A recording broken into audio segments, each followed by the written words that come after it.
Hello aspirants. So in this video we'll cover from race and racism till the chapter of epidemiology. Okay. तो again it will be a power packed session और ये जो PDF है that will be available on the application as well as on the telegram group. तो आप वहाँ पे जा सकते हैं और इस PDF को डाउनलोड कर सकते हैं. ठीक है. अगर कोई भी प्रॉब्लम आती है तो आपके पास यहीं पे अकेडमी का नंबर मिल जाएगा आपको, वहाँ पे आप कॉल कर सकते हैं या फिर आप जो है वो you can go on the Telegram channel, वहाँ पे मेरा ही नंबर मिल जाएगा आपको. आप मेरे जो है वो डायरेक्टली आप मुझसे ही बात कर सकते हैं. So these are the previous year questions. Just analyse the previous year questions and then we will move forward. ठीक है. So the first question is जो कि 2021 के अंदर पूछा गया था, is race a valid and biologically meaningful concept. हमने पहले इंट्रोड्यूस किया कि रेस जो है वो ट्रेडिशनली डिफाइन किया जाता है as a group of people जो कि आपके पास जेनेटिकली और फिजिकली सिमिलर करेक्टरिस्टिक्स और जोग्राफिकल एंसेस्ट्री को जो है वो शेयर करते हैं. सो पहले हम आर्गूमेंट्स फॉर देंगे कि रेस जो है वो एक वैलिड कंसेप्ट है. पहला जो है वो आपके पास जेनेटिक वेरिएशंस देखी जाती हैं एक रेस और दूसरी रेस के अंदर. According to Neil Risch genetic variations देखी जाती हैं. 2002 के अंदर जो है वो उन्होंने यही काम जो है रेशियल ग्रुप्स के अंदर किया, जिसके अंदर इंडिया के रेशियल ग्रुप्स जो है वो भी शामिल थे. और उन्होंने कहा कि लोगों को ब्रॉड रेशियल ग्रुप्स के अंदर जो है वो क्लासीफाई किया जा सकता है on the basis of their ancestral geographical origins. फिर उसके बाद बात आती है एंसेस्ट्री एंड हेल्थ के ऊपर. फ्रांसिस कॉलिन का यहाँ पे काम है, NIH के डायरेक्टर भी रह चुके हैं वो. तो उनका काम है कि आपके पास कुछ रेशियल ग्रुप्स ऐसे हैं जिनके अंदर प्रिवेलेंस ऑफ डिसीज़ जो है वो ज़्यादा रहता है. तो डिसीज़ को देखने के लिए और डिसीज़ को समझने के लिए अगेन रेस को समझना जो है वो इम्पॉर्टेंट हो जाता है कई बार.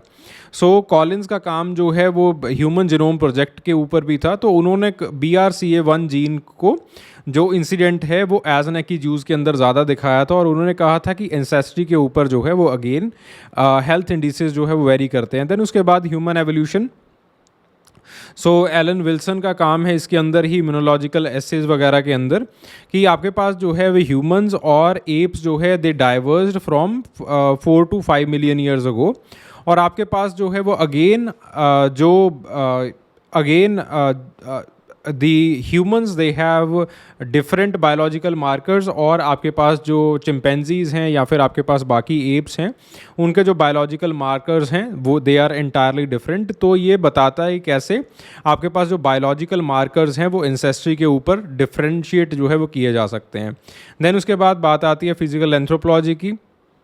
फिजिकल एंथ्रोपोलॉजी के अंदर सबसे इम्पॉर्टेंट जो काम है वो कून का आता है. कून ने 1962 के अंदर अपनी किताब लिखी द ओरिजिन ऑफ रेसेस और यही एक किताब थी जिसने कंट्रोवर्सी फैलाई और अगेन रेस के कंसेप्ट को जो है वो क्रिटिसाइज किया जाता है. But again according to Coon there are certain physical features जो कि एक रेस के अंदर डिफरेंट होते हैं than the other race. Then उसके बाद बात आती है पॉपुलेशन जेनेटिक्स की. सो अगेन वी सी कि आपके पास एक जोग्राफिकल एरिया के अंदर जो फिजिकल फीचर्स हैं वो दूसरे जोग्राफिकल एरिया और एंसेस्ट्री के हिसाब से जो है डिफरेंशिएट हो सकते हैं. जैसे फॉर एग्जांपल JBS हेल्डेन का काम है और एलिसन का काम है on the sickle cell anaemia. Again उन्होंने इस चीज़ को दिखाया कि कैसे अफ्रीकन पॉपुलेशंस के अंदर जो सिकल सेल एनीमिया का इंसिडेंट है वो ज़्यादा दिखाई देता है, वो ज़्यादा वाइडर है rather than the human populations in the any other continent. Then उसके बाद जीनोमिक क्लस्टर्स जो है वो बनते हैं again on the basis of race. Then again forensic anthropology भी जो है वो बताती है कि रेशियल डिवीजन जो है वो हो सकती है. Again with the help of forensic anthropology हमने battle of Little Bighorn के जो अवशेष हैं उनको और जो कॉकासाइड सोल्जर्स थे उनको अलग किया था और नेटिव अमेरिकन को जो है वो अलग किया. And with the help of again forensic anthropology and the concept of race we were able to chalk out कि वो जो नेटिव अमेरिकन थे वो कौन सी ट्राइब से जो है वो बिलोंग करते थे. ठीक है. सो ये जो है ये चीज़ें हमें ये बताती हैं कि रेस जो है वो एक बायोलॉजिकली एक्सेप्टेबल कंसेप्ट है. On the other hand there are many things जो कि आपको ये बताती हैं कि रेस जो है वो बायोलॉजिकल एक्सेप्टेबल नहीं है. पहली चीज़ आती है फ्रांस बोआ के द्वारा जो है वो जो उन्होंने एंथ्रोपोलॉजिकल वर्क्स इन चिल्ड्रन के नाम से जो है वो इमिग्रेंट चिल्ड्रन के ऊपर जो है वो काम किया था 1911 के अंदर. और उन्होंने ये दिखाया कि कैसे जो है वो डेवलपमेंटल अडेप्टेशंस होती हैं बच्चों के अंदर और बच्चे जो है वो जैसे ही उनको नया एनवायरनमेंट जो है वो एक्सपोज किया जाता है वो उस एनवायरनमेंट के हिसाब से अडेप्ट कर जाते हैं. तो इसका मतलब क्या है कि ज़्यादातर जो हम अभी तक जो रेशियल क्लासिफिकेशंस मान रहे थे, जो फिजिकल फीचर्स के ऊपर रेशियल क्लासिफिकेशंस बना रहे थे, वो जो है वो रेशियल क्लासिफिकेशंस फिक्शियस हैं, ठीक है। जैसे ही एनवायरनमेंट चेंज होगा तो वैसे ही वो जो है वो रेसेस भी चेंज हो जाएंगी, या फिर वो रेशियल क्लासिफिकेशन भी चेंज हो जाएंगी। So the boundaries of the race they are very discrete in nature. Then उसके बाद race and disease. So Troy Duster जो है वो again he is a sociologist who is specialising in the race and genetics. वो again वही बात बताते हैं कि जो डिसीज़ है वो आपके पास इसलिए अलग अलग रेसेस के अंदर अलग अलग पाए जाते हैं because of the social distinctions. तो कुछ लोगों के पास जो है वो सोशो इकोनॉमिक स्टेटस कम होता है, कुछ लोगों के पास access to health care cum होता है, जिस वजह से जो है वो उनके अंदर डिसीज़ का इंसिडेंट दिखाई देता है। बट आपके पास जो है इसके अंदर बायोलॉजिकली बहुत कम जो है वो लेना देना होता है, ठीक है। तो आपके पास होता क्या है कि कुछ एथनिसिटी के लोगों का कुछ एथनिसिटी के जो लोग हैं उनका सोशो इकोनॉमिक स्टेटस कम होने के कारण जो है वो हमें ये दिखाई देता है कि इस रंग के लोग जो है वो आपके पास इस तरह की बीमारियां जो है वो ज़्यादा पाते हैं। देन उसके बाद बात आती है ह्यूमन जेनेटिक वेरिएशंस की। तो आपके पास जो जेनेटिक्स रिचर्ड लिविंगटन है 1972 के अंदर जो है उनका काम आया, और उन्होंने दिखाया कि आपके पास जो है वो लगभग जो जेनेटिक वेरिएशंस हैं about 85 to 90% they are within a particular race rather than the very small fraction that is the 10 to 15% वो जो है वो बिटवीन द रेसेस आती है। देन उसके बाद जब हम जिनोम का एनालिसिस करते हैं तो जिनोम का एनालिसिस करके भी हमें यही पता चलता है, वेंटर इसी चीज़ को बताते हैं, क्रेग वेंटर, कि आपके पास रेस जो है वो एक सोशल कंसेप्ट ज़्यादा है, साइंटिफिक वन कम दिखाई देता है। देन उसके बाद ह्यूमन एवोल्यूशन के अंदर भी आपके पास जो है वो डिस्क्रीट क्लासिफिकेशन लाइक रेसेस जो है वो नहीं हो सकता है। तो लॉरिंग ब्रेस कहते हैं कि रेसेस नहीं, हम क्लाइंस एंड क्लस्टर्स की बात कर सकते हैं, जैसे हम इंडिया के अंदर देखते हैं। ज़रूर आपके पास जैसे हम साउथ से नॉर्थ की तरफ आते हैं तो जो पॉपुलेशन का रंग है वो थोड़ा थोड़ा फेयर होना स्टार्ट हो जाता है। अब इसका मतलब ये नहीं है कि आपके पास जो साउथ के अंदर पॉपुलेशन है वो बिल्कुल ही काले रंग की हो जाएगी और जो नॉर्थ है उसके अंदर पॉपुलेशन जो है वो बिल्कुल ही गोरे रंग की हो जाएगी, ऐसा डिस्टिंक्शन नहीं हो सकता। उसी चीज़ को जो है वो लॉरिंग ब्रेस कहते हैं कि जैसे जैसे आपका एनवायरनमेंट चेंज करता जाता है, बिकॉज एनवायरनमेंट भी ग्रेजुअली चेंज करता है, तो उसी हिसाब से जो आपका रंग है और आपके जो फिजिकल फीचर्स हैं वो भी धीरे धीरे से जो है वो चेंज करते जाएंगे, ठीक है। सो इस हिसाब से जो आपके पास रेस है इट इज़ नॉट, आजकल जो है वो it is not a valid biological concept. आजकल हमने जो है वो काम किया है कि रेस को पीछे रख के हम एथनिसिटी वर्ड जो है वो यूज़ करें, बिकॉज जो ज़्यादातर हेल्थ इंडिसेस हैं, जो ज़्यादातर आपके पास जो बायोलॉजिकल फीचर्स हैं, जैसे आपका आईक्यू हो गया, जैसे आपका फिजिकल हाइट हो गई, जैसे आपका कलर हो गया, they are more dependent upon your diet, they are more dependent upon your environment. So rather than having the concept of race, जहाँ पे ज़्यादा वज़न जो है वो हेरिडिटी के ऊपर दिया जाए, हम एथनिसिटी वर्ड यूज़ करते हैं, जहाँ पे ज़्यादातर वज़न जो है वो आपके कल्चर और सोशल इंडिसेस के ऊपर दिया जाता है, ठीक है। फिर उसके बाद बात आती है रेस एंड यूजेनिक्स की। रेसिज्म और यूजेनिक्स जो है वो again they are intertwined concepts, और आपके पास जो है वो अगेन यूजेनिक्स रेस के पर्सपेक्टिव में इसको जो है वो एक सीडो साइंटिफिक बेसिस भी माना जाता है रेसिज्म की आइडियोलॉजी का। इसका हिस्टोरिकल कंटेक्स्ट क्या है, 19th सेंचुरी के अंदर जो है सोशल डार्विनिज्म स्टार्ट होता है। डार्विनिज्म जो है वो आपके पास सर्वाइवल ऑफ द फिटेस्ट एक क्राइटेरिया देते हैं, और ऑन दी अदर हैंड फिर वही चीज़ को हम जो है सोसाइटी के अंदर यूज़ करते हैं, और सोसाइटी के अंदर हम देखते हैं कि जो वाइट रेस के लोग हैं वो ज़्यादा डेवलप्ड मिलते हैं हमें, उनका टेक्नोलॉजी जो है वो ज़्यादा डेवलप्ड होता है। It leads to the social Darwinism कि वो लोग जो है वो ज़्यादा फिट हैं और बाकी जो लोग हैं वो कम फिट हैं, और इसी से जो है वो बाकी चीज़ें भी डेवलप होती हैं, जैसे for example the white man's burden etcetera etcetera. फिर उसके बाद एक यूजेनिक्स की मूवमेंट आती है जिसको फ्रांसिस गाल्टन जो है वो लेके आते हैं। वो कहते हैं कि आपके पास जो है वो जो अगर फिट लोग जो है वो फिट लोगों के साथ ही ब्रीड करेंगे तो आपके पास एक जो है वो फिट रेस बन सकती है। अकॉर्डिंग टू फ्रांसिस गाल्टन, इस तरह with help of certain criteria हमें कुछ फिट लोगों को जो है वो पॉपुलेशन के अंदर चूज़ करना चाहिए, और उनको जो है वो इनकरेज करना चाहिए कि फिट लोगों के साथ ही वो ब्रीड करें, ठीक है। फिर नाजी जर्मनी के अंदर इसको अलग ही लेवल के ऊपर जो है वो ले जाया जाता है। इसी के बीच में फ्रांसिस गाल्टन का एक जो है वो शिष्य होता है, नाम है उसका डेवनपोर्ट। ठीक है, डेवनपोर्ट का नाम का जो व्यक्ति है वो आपके पास जिम्बाब्वे के अंदर जाता है, वहाँ पे मलट्टो स्टडी करता है और मलट्टोज के अंदर कहता है कि उनके अंदर एंग्जाइटी वगैरह बहुत ज़्यादा है। Again they are behaviourally dysfunctional, because they are behaviourally dysfunctional तो आपके पास जो है अगेन जो आपके पास दो अलग अलग जो इंटररेशियल मैरिजेस हैं वैसी मैरिजेस जो है वो नहीं होनी चाहिए, एक ही रेस के अंदर मैरिजेस होनी चाहिए। तो वो आपके पास कुछ सजेशंस देते हैं कि there should be distinction between the races, interracial breeding जो है वो नहीं होनी चाहिए। ठीक है, तो इसी तरह से फ्रांसिस गाल्टन फिर आगे चल के जो है वो रेसेस की क्लासिफिकेशन भी देते हैं कि कौन सी सबसे सुपीरियर रेस है, फिर जो है वो आपके पास उसके नीचे वाली रेस कौन सी है, फिर उसके नीचे वाली रेस कौन सी है। सो जिसके अंदर जो है वो सबसे ज़्यादा सुपीरियर रेस जो है वो आप एंथियन रेस को मानते हैं, जो कि आपके पास अभी गायब हो चुकी है, जो कि वो मानते हैं कि आपके पास ग्रीस के अंदर होगी। फिर सेकेंड नंबर के ऊपर जो है वो आपके पास आर्यन रेस को रखा जाता है। यहीं से नाजी जर्मनी जो है वो आपके पास रेशियल हाइजीन का कंसेप्ट लेके आते हैं। वो कहते हैं कि हमारी जो है वो आर्यन रेस सुपीरियर है, हमें जो है वो इसको प्योर करना है और इसको प्योर रखना है। ठीक है, तो इसके ऊपर जो है वो अगेन हॉलोकास्ट वगैरह पूरा जो है वो इसी के ऊपर चलता है। उसी के साथ जो है there is the drive for the forced sterilisation, जो कि आपके पास होती है कि जो जेनेटिकली अनफिट लोग हैं उनका स्टेरलाइजेशन जो है वो किया जाए। ठीक है, फिर उसके बाद बात आती है what is the relationship between the racism and Eugenix. पहले जो है वो रेशियल सुपीरियरिटी जो है वो इसी प्रोपोगेंडा से आती है। दूसरी बात जो है रेशियल प्योरिटी की बात जो है वो अगेन यूजेनिक्स के अंदर जो है वो की गई है। So similarly as examined by Paul Lombardo research on the American eugenics, तो उन्होंने जो है वो अगेन बताई है कि आपके पास अमेरिका के अंदर यूजेनिक्स ने एक मूवमेंट चलाई जिसके अंदर उन्होंने जो है वो एक रेशियल प्योरिटी का डिज़ायर जो है वो लोगों के अंदर प्रोपोगेट किया। और उन्होंने जो है वो again it leads to the law prohibiting the inter racial marriages. ठीक है, उस टाइम के ऊपर बात की जा रही है और इसी से जो है वो स्टरलाइजेशन और इन्फीरियर रेस जैसे कंसेप्ट जो है वो आते हैं।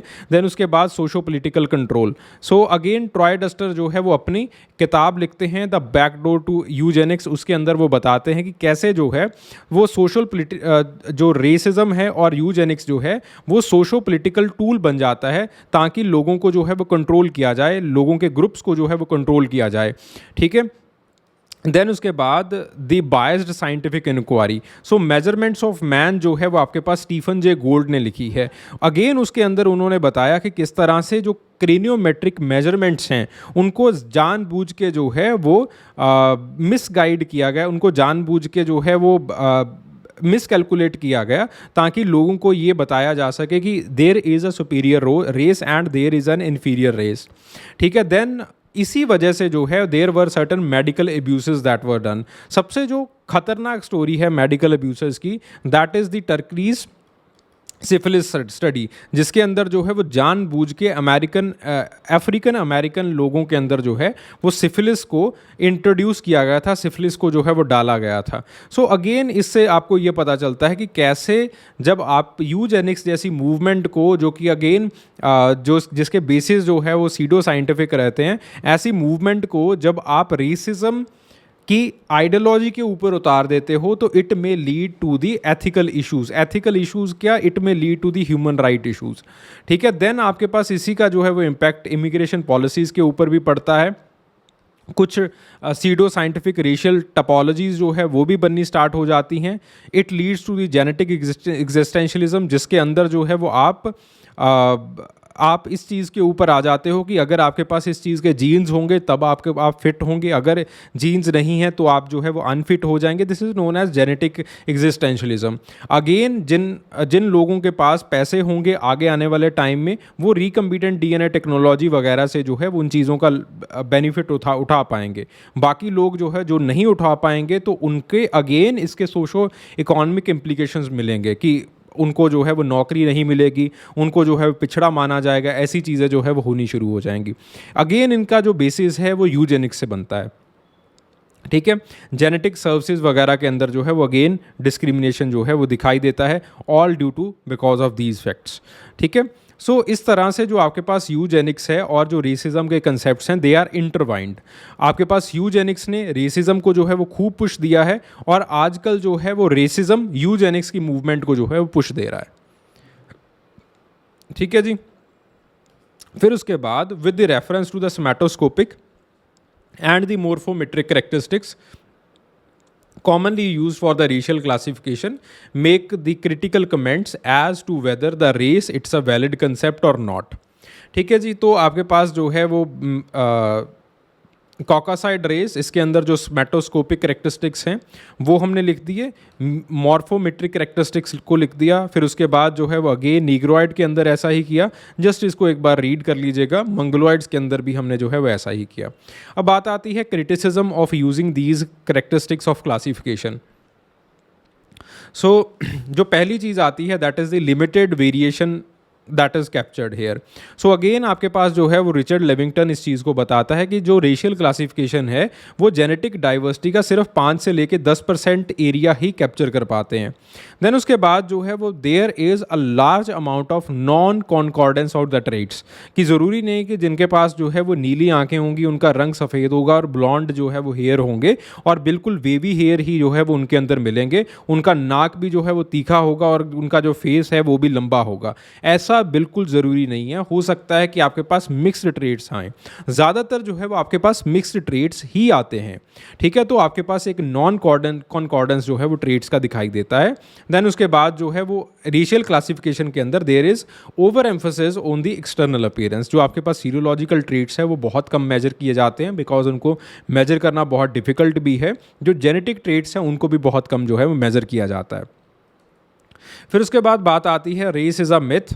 तो क्या इसका कोई प्रेजेंट डे रेलिवेंस है या नहीं है। सबसे पहले जो है वो हमने रेस के मिथ को जो है समझाया कि कई बार ये सोशल कंस्ट्रक्ट भी बन जाता है। अगर जेनेटिक पर्सपेक्टिव की बात करें तो जेनेटिक पॉपुलेशन जो है वो रेशियल बाउंड्रीज़ के साथ पूरी तरह से अलाइन नहीं करती हैं, एंड देन फिजिकल डिफरेंसेस को बहुत बार जो है वो मिस इंटरप्रेट किया गया है। ठीक है। जैसे हमने जो है वो स्टीफन जे गोल्ड के वर्क के अंदर जो है वो काम किया, पिछले क्वेश्चन के अंदर देखा। Then there is lack of the clear boundaries. Again Richard Lewontin जो है वो कहते हैं कि आपके पास 5 से 10% ही है जो कि वो कैप्चर कर पाते हैं। देन उसके बाद जीन फ्लो एंड एडमिक्सचर, बार बार जो है वो जैसे एलन टेम्पल्टन कहते हैं कि human population to and fro जो है वो मूव करती रही हैं। तो अगेन ये मान पाना कि आपके पास जो है वो प्रॉपर एक रेशियल डिवीज़न मिल जाएगा, ऐसा जो है वो मिथ है, ऐसा नहीं हो सकता है। ठीक है। देन उसके बाद जो है वो ह्यूमन जीनोम प्रोजेक्ट ने भी इसी चीज़ को बताया है कि आपके पास एक बायोलॉजिकल रेस का जो डिवीज़न है वैसा नहीं होता है। ठीक है। देन उसके बाद there is large amount of non concordance of the traits. Then उसके बाद क्या इसका रेलिवेंस है आज, कहीं ना कहीं जो है वो इसका रेलिवेंस दिखाई भी देता है और कहीं ना कहीं जो है वो इसका रेलिवेंस नहीं भी दिखाई देता। ठीक है। जैसे फॉर एग्जांपल हेल्थ इसका रेलिवेंस बहुत कम है। ठीक है। जैसे फॉर एग्जांपल हेल्थ डिस्पैरिटीज़ के अंदर despite the concentration of the biological basis of the race, तो आपके पास रिचर्ड एस कूपर ने बताया है कि आपके पास ज़्यादातर जो आपके पास हेल्थ डिस्पैरिटीज़ हैं वो रेशियल कंटेक्स्ट की वजह से, बायोलॉजिकल कंटेक्स्ट की वजह से नहीं होती है, वो कल्चरल कंटेक्स्ट की वजह से होती हैं। जैसे for example hypertension in the African American. अब ये बेसिकली हाइपरटेंशन इसलिए है बिकॉज उनको जो है उनको जो फास्ट फूड्स का सेवन है एकदम से उनके अंदर जो है वो होना ज़्यादा हो गया है। बिकॉज फास्ट फूड का सेवन ज़्यादा है, उनके अंदर सोशल टेंशन ज़्यादा है, उनको मार्जिनलाइज किया जा रहा है, जिस वजह से उनके अंदर हाइपरटेंशन का जो इंसिडेंट है वो ज़्यादा बढ़ता है। But on the other hand जो एक बाहर से देखने वाले व्यक्ति हैं वो इस चीज़ को इस तरह से देखते हैं कि because they are black, because they have such so and so genetic markers, तो इसलिए जो है वो इनके अंदर हाइपरटेंशन का इंसिडेंट ज़्यादा होगा। But on the other hand Richard S Cooper जो है वो कहते हैं कि इसके साथ कोई ज़्यादा लेना देना नहीं है, इसका ज़्यादा लेना देना जो है वो सोशो इकोनॉमिक फैक्टर्स के साथ है। देन उसके बाद सोशो कल्चरल आइडेंटिटी। ठीक है। तो अगेन आपके पास जो है वो एंड्रयू स्मेल्डे जो है वो आपके पास कहते हैं कि इन मैनी सोसाइटीज़ रेस जो है वो अभी भी एक सिग्निफिकेंट फैक्टर है आपकी आइडेंटिटी और सोशल रिलेशनशिप्स को जो है वो बनाने के लिए। अगेन आपके जॉब अपॉर्चुनिटीज़ मिलती हैं, आपके पास कौन सी इकोनॉमिक अपॉर्चुनिटीज़ आती हैं, आपको रखा जाता है नहीं रखा जाता है, अगेन आपकी रेस के ऊपर डिपेंड करेगा। सो अगेन आपके पास जो है वो एक सोशो कल्चरल आइडेंटिटी जो है वो रेस बन जाती है, जिसकी ऊपर जो है रेसिज्म के क्राइटेरिया भी जो है वो लगते हैं। Then there are socio-economic factors. So race, it is often linked to the socio-economic status in many society.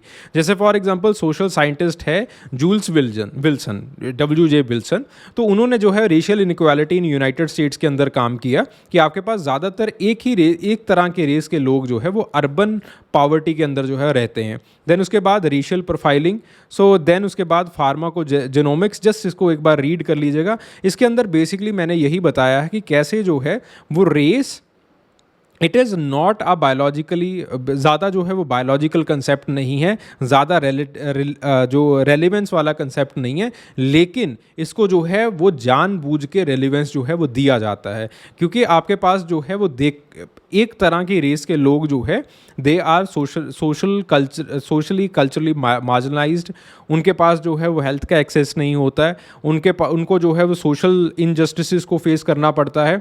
जब आपके पास इमिग्रेशन की बात आती है, अगेन उनको डिस्क्रिमिनेशन फेस करना पड़ता है, ठीक है। अगेन आपके पास जब हेल्थ केयर की बात आती है, again they are facing the inequalities, disparities face करनी पड़ती हैं, जिस वजह से बाहर से देखने पे हमें ये लगता है कि इन लोगों के अंदर जो है कुछ ना कुछ ऐसे रेशियल मार्कर्स या फिर जेनेटिक मार्कर्स होंगे जिसकी वजह से health disparities, socio economic disparities, IQ के अंदर डिस्पैरिटीज़, ठीक है, ये सारी चीज़ें जो है वो इनको झेलनी पड़ रही हैं।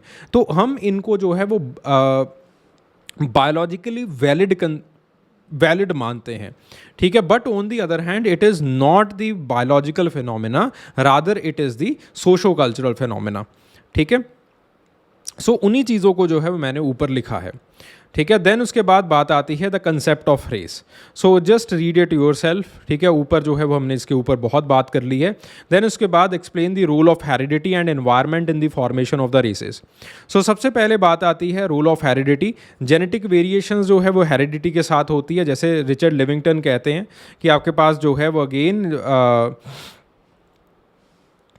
जो रेसेस, जो आपके पास जीन्स हैं, again they are passed down from one generation to the second to the third to the fourth, इस तरह से नीचे जो है वह पास ऑन होते रहते हैं, जिसकी वजह से जो है वो अगेन हेरिडिटी जो है वो बनती है। देन उसके बाद बात आती है सेक्सुअल सिलेक्शन की। अगेन आपके पास जो है वो ज़्यादातर शादियां जो है वो अपने ही रेस के अंदर की जाती हैं, because there are different beauty standards across the different races. तो अगेन उसकी वजह से जो सेक्सुअल सिलेक्शन है it is again done on the basis of race.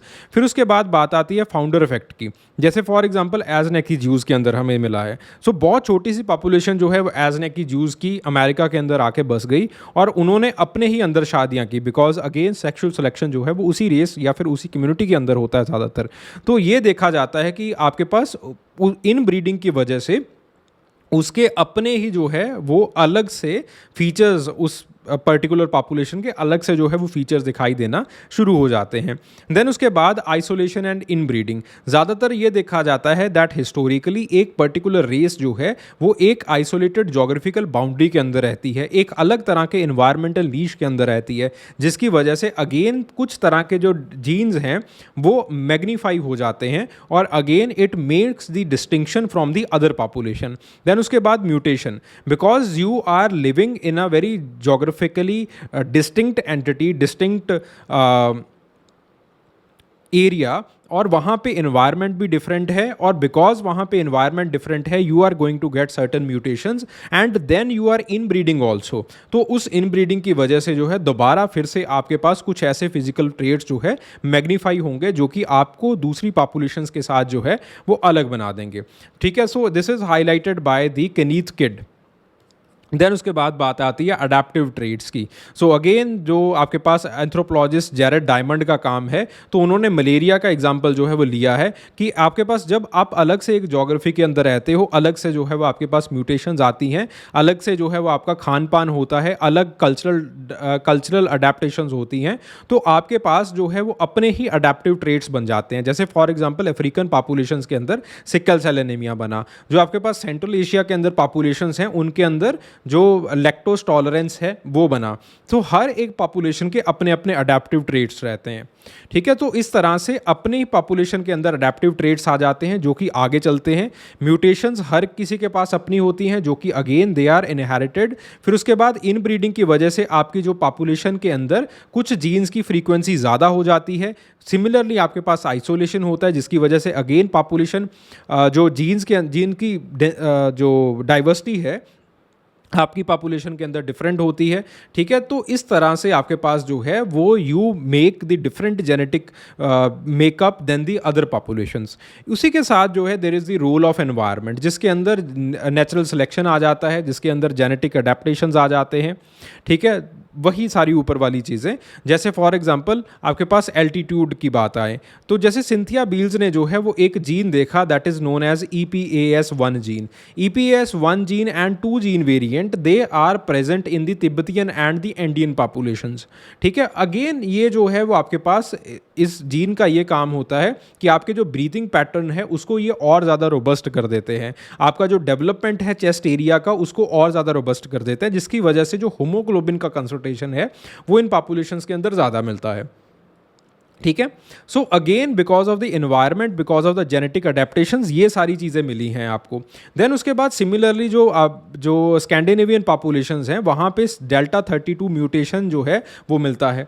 So again ऐसा क्यों हुआ है? Because of the environmental adaptations. Historically ये देखा गया कि वो पॉपुलेशन जो है वो चिकन पॉक्स को चिकन पॉक्स के साथ जो है उसका तालमेल ज़्यादा रहा, जिसकी वजह से ये एक जेनेटिक अडेप्टेशन जो है वो आ गया उनके अंदर। सिमिलरली आपके पास सिकल सेल एनीमिया का अडेप्टेशन है, अगेन वो भी जो है वो आप लिख सकते हैं वहाँ पे।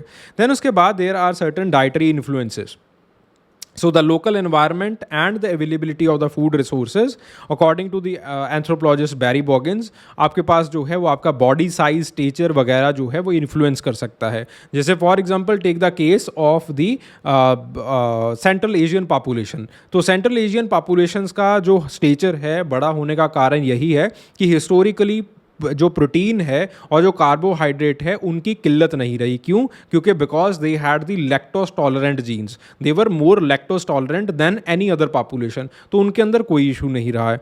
देन उसके बाद क्लाइमेट एंड फिजिकल ट्रेट्स, जैसे जैसे जो है वो आप ठंडे क्लाइमेट की तरफ बढ़ते जाते हो तो आप जो है वो ज़्यादा आपके रोबस्ट शरीर जो है वो बनते जाते हैं, ठीक है। आप जैसे जैसे जो है वो आप नीचे क्लाइमेट की तरफ आते जाते हो आपके शरीर जो है वो ज़्यादा लीनर होते जाते हैं। देन उसके बाद डिसीज़ और एनवायरनमेंट, ठीक है, जैसे सिकल सेल एनीमिया का केस ले लीजिए। Then similarly there are certain cultural practices जैसे take the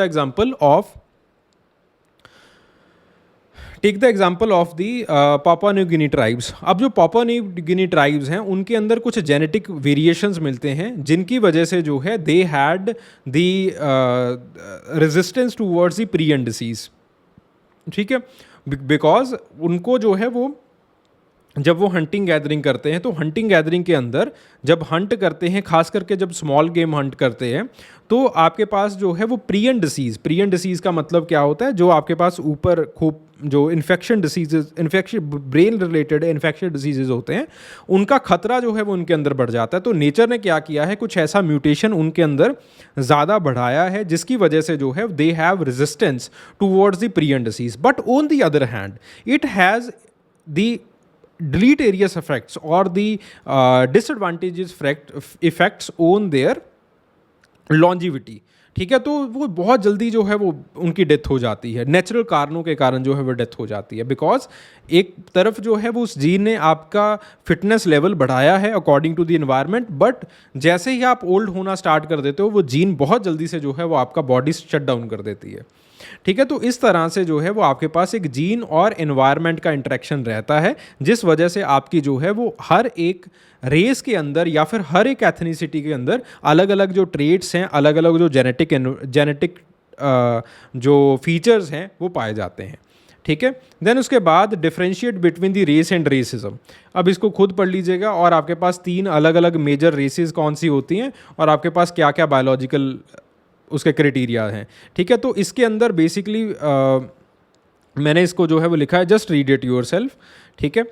So discuss the racial crossing in the human beings with the suitable examples. So racial crossing वो होती है जब आपके पास दो तरह की रेसेस जो है वो आपस में कंबाइन करती हैं और आपके पास जो है वो कम्बिनेशन ऑफ ट्रेड्स जो है वो आपको देखने को मिलता है, ठीक है। सो इसका जो एक जेनेटिक इम्प्लीकेशन है वो ये देखा जाता है that you have a hybrid vigour, ठीक है। अगेन आपके पास जो है वो एंथ्रोपोलॉजिस्ट स्टैनली ग्रैन जो है वो इसके बारे में बात करते हैं कि आपके पास जितना ज़्यादा रेशियल क्रॉसिंग होगा तो उतना ही जो है वो फिटनेस लेवल आपका रहता है, उतनी ही जेनेटिक डाइवर्सिटी जो है वो आपके जीन पूल की रहती है।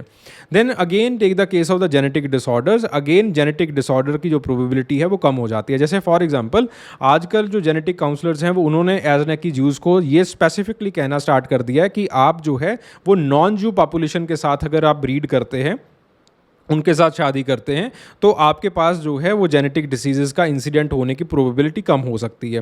तो this also increases the allylic diversity, जो जीन पूल है वो इनरिच होता है, डिसीज़ का रेजिस्टेंस जो है वो बढ़ता है, ठीक है। जैसे फॉर एग्जांपल जे नील ने सिकल सेल ट्रेट्स के अंदर इस चीज़ को दिखाया कि आपके पास जो है जब जो अफ्रीकन पॉपुलेशंस हैं, अगर नॉन अफ्रीकन पॉपुलेशन या फिर बाकी जो एक एंडोगोमस अफ्रीकन ट्राइब है वो बाकी ट्राइबल्स के साथ अगर शादी करती है, तो इससे क्या होता है कि जो हेट्रोजाइगस अलील्स हैं या फिर जो हेट्रोजाइगोसिटी है सिकल सेल एनीमिया की, वो इंक्रीज करती है। अगर हेट्रोजाइगोसिटी इंक्रीज करेगी it will give resistance towards the malaria, but at the same time it will not be deleterious और it will not be lethal for that particular individual, ठीक है। तो आपके पास जो है वो ये हेट्रोजाइगोसिटी इंक्रीज करता है और स्पेसिफिकली जो है it increases the resistance towards a particular gene.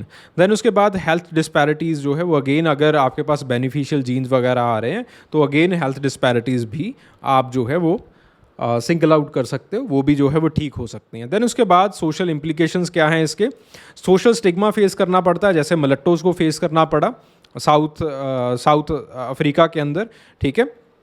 Because again कुछ जो है वो पॉलिसीज़ थी लाइक अपार्थेड एक्सेट्रा, तो अगेन उनको इस चीज़ को फेस करना पड़ता है। तो it was shown by Marvin Harris in Brazil कि आपके पास अगर मिक्स्ड रेशियल मैरिजेस होते हैं, ब्राज़ील के अंदर उन्होंने काम किया था। तो अगेन ब्राज़ील की जो है वो मल्टीकल्चरल हेरिटेज था, लेकिन फिर भी जो है वो उनको एक सोशल स्टिग्मा फेस करना पड़ता था। देन उसके बाद कल्चरल सिंक्रेटिज्म होता है। मैरविन हर्स्कोविट्स ने अफ्रीकन डायस्पोरा जब आपके पास हेती के अंदर आया और अमेरिकन के साथ उन्होंने शादियाँ की, तो अफ्रीकन जो आपके पास रिलीजन था और जो अमेरिकन क्रिश्चियनिटी थी, दोनों जो है वो आपस में इंटरमिंगल कर गई, ठीक है। तो हमें ये देखने को मिलता है कि आपके पास एक नए तरह का, जिसको हम कैरेबियन वुडूइज्म कहते हैं, वैसा जो है वो रिलीजन आ गया है, जिसके अंदर कुछ मैजिक भी आ गया है, उसके अंदर कुछ मैजिकल सेरेमनीज भी की जाती हैं, कुछ अफ्रीकन ट्रेडिशनल सेरेमनीज भी की जाती हैं, और उसी के साथ जो है वो एक तरह का जो क्रिश्चियन सिंबल्स हैं वो भी यूज़ किए जाते हैं। देन उसके बाद आइडेंटिटी क्राइसिस, मिक्स्ड रेस बच्चों के अंदर ये अक्सर देखा जाता है कि आइडेंटिटी क्राइसिस जो है वो आते हैं कि वो वाइट हैं, ब्लैक हैं, कहाँ पे जाएं, कहाँ पे बैठें, उनको जो है इतना ये जो चीज़ें हैं ये समझ में नहीं आती हैं।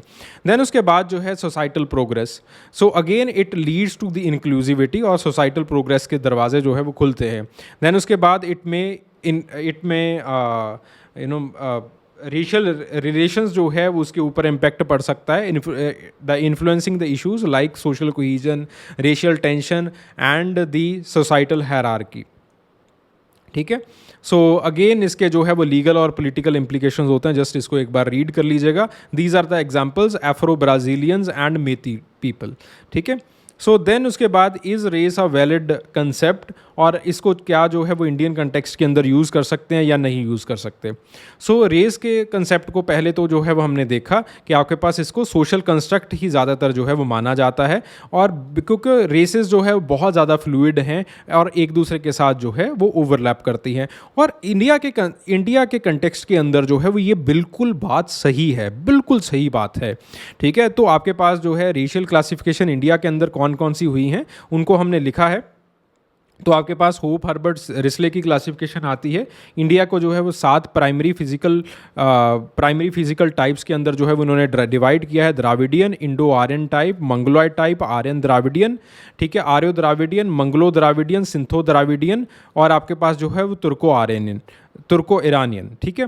देन उसके बाद जो है इसको क्रिटिसाइज़ किया गया कि आपके पास जो है वो रेशियल क्लासिफिकेशन बहुत ज़्यादा नैरो है, ठीक है। आपके पास जो है वो लिंग्विस्टिक फैमिलीज़ को ही इन्होंने जो है रेशियल फैमिलीज़ बना दिया है। इनको जो है वो कुछ पता नहीं था कल्चर के बारे में, हिस्ट्री के बारे में, जोग्राफी के बारे में, ठीक है। दिनकर ने जो है वो अगेन डेनाइकर ने जो है वो अगेन क्रिटिसाइज़ किया है कि इन्होंने जो है वो निग्रोइड जैसे एलिमेंट्स को जो है वो बिल्कुल भी जगह नहीं दी है, ठीक है। तो अगेन इनको बड़ा बुरी तरीके से क्रिटिसाइज़ किया गया। तो देन उसके बाद बात आती है रुगेरी की क्लासिफिकेशन की। सो उन्होंने again Negrito, pre Dravidian, Dravidian and then tall dolichocephalic, Aryan, brachycephalic, leucoderm, इस तरह से क्लासीफाई किया। अगेन जो है इसको किसी ने एक्सेप्ट नहीं किया। फिर उसके बाद हडन की क्लासिफिकेशन आती है। उन्होंने सिंपली जोग्राफिकल रीजन्स के हिसाब से चीज़ों को जो है वो क्लासीफाई कर दिया। सो 3 जोग्राफिकल रीजन्स जो है वो हेडन ने लिया। पहला जो है वो हिमालय रीजन, दूसरा जो है नदरन प्लेन, और तीसरा जो है वो डेक्कन रीजन। हिमालयन रीजन के अंदर 2 तरह की पॉपुलेशन दिखाई, इंडो आर्यन और मंगलोइड, ठीक है।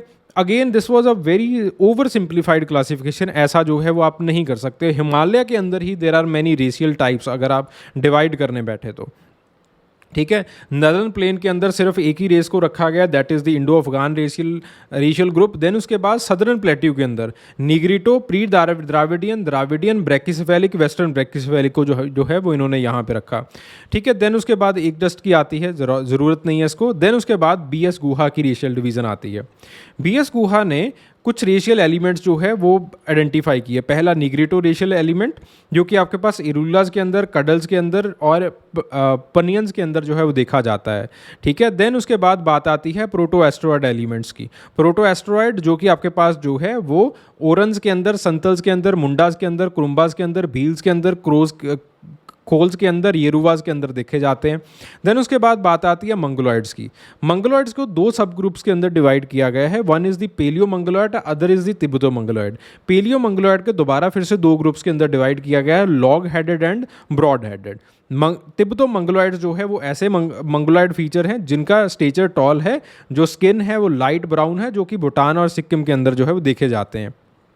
देन उसके बाद मेडिटेरेनियन को 3 सब ट्राइब्स के अंदर डिवाइड किया है। पेलियो मेडिटेरेनियन जो कि पहले आ गए थे, डार्क स्किन हो गया उनका, तमिल ब्राह्मण, नायर ऑफ कोचिन, तेलुगु ब्राह्मण, ऐसे लोग। फिर उसके बाद आपके पास बात आती है मेडिटेरेनियन की।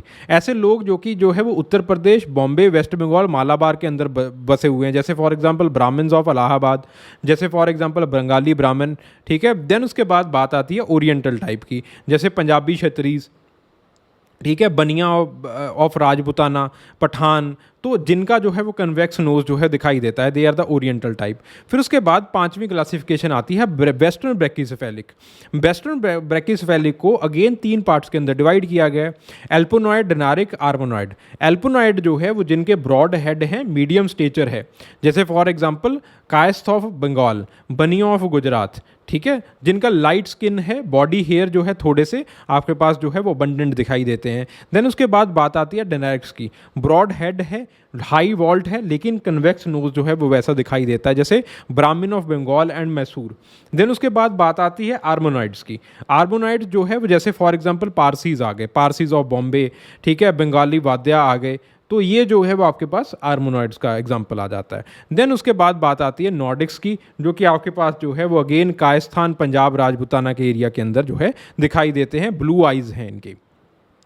क्रिटिसिज्म इसका भी बहुत वाइड है। सबसे बड़ा क्रिटिसिज्म जो है वो ये आता है कि अगेन फॉरेन इन्वेजन थ्योरी के ऊपर जो है वो पूरी की पूरी इन्होंने रेशियल क्लासिफिकेशन बना दी, जिसको जो है वो आज हमने खारिज कर दिया है, ठीक है। देन उसके बाद अगेन कीथ ने इसको जो है वो अपोज किया, उसी चीज़ के ऊपर अपोज किया कि इन्होंने जो है वो आपके पास ये माना है कि जो फेयर स्किन बाहर से लोग आए, जो वेस्टर्न ब्रैकिसेफेलिक वगैरह ये लोग बाहर से आए, या फिर नॉर्डिक लोग बाहर से आए, वो अलग बैठे हैं, वो जो है उन लोगों के साथ वो आए नहीं। तो उन्होंने उन्हीं लोगों को जो है वो BS गुहा ने हायर क्लास का या फिर हायर कास्ट का जो है वो स्टेटस दिया, बाकियों को निचली कास्ट का जो है वो स्टेटस दे दिया।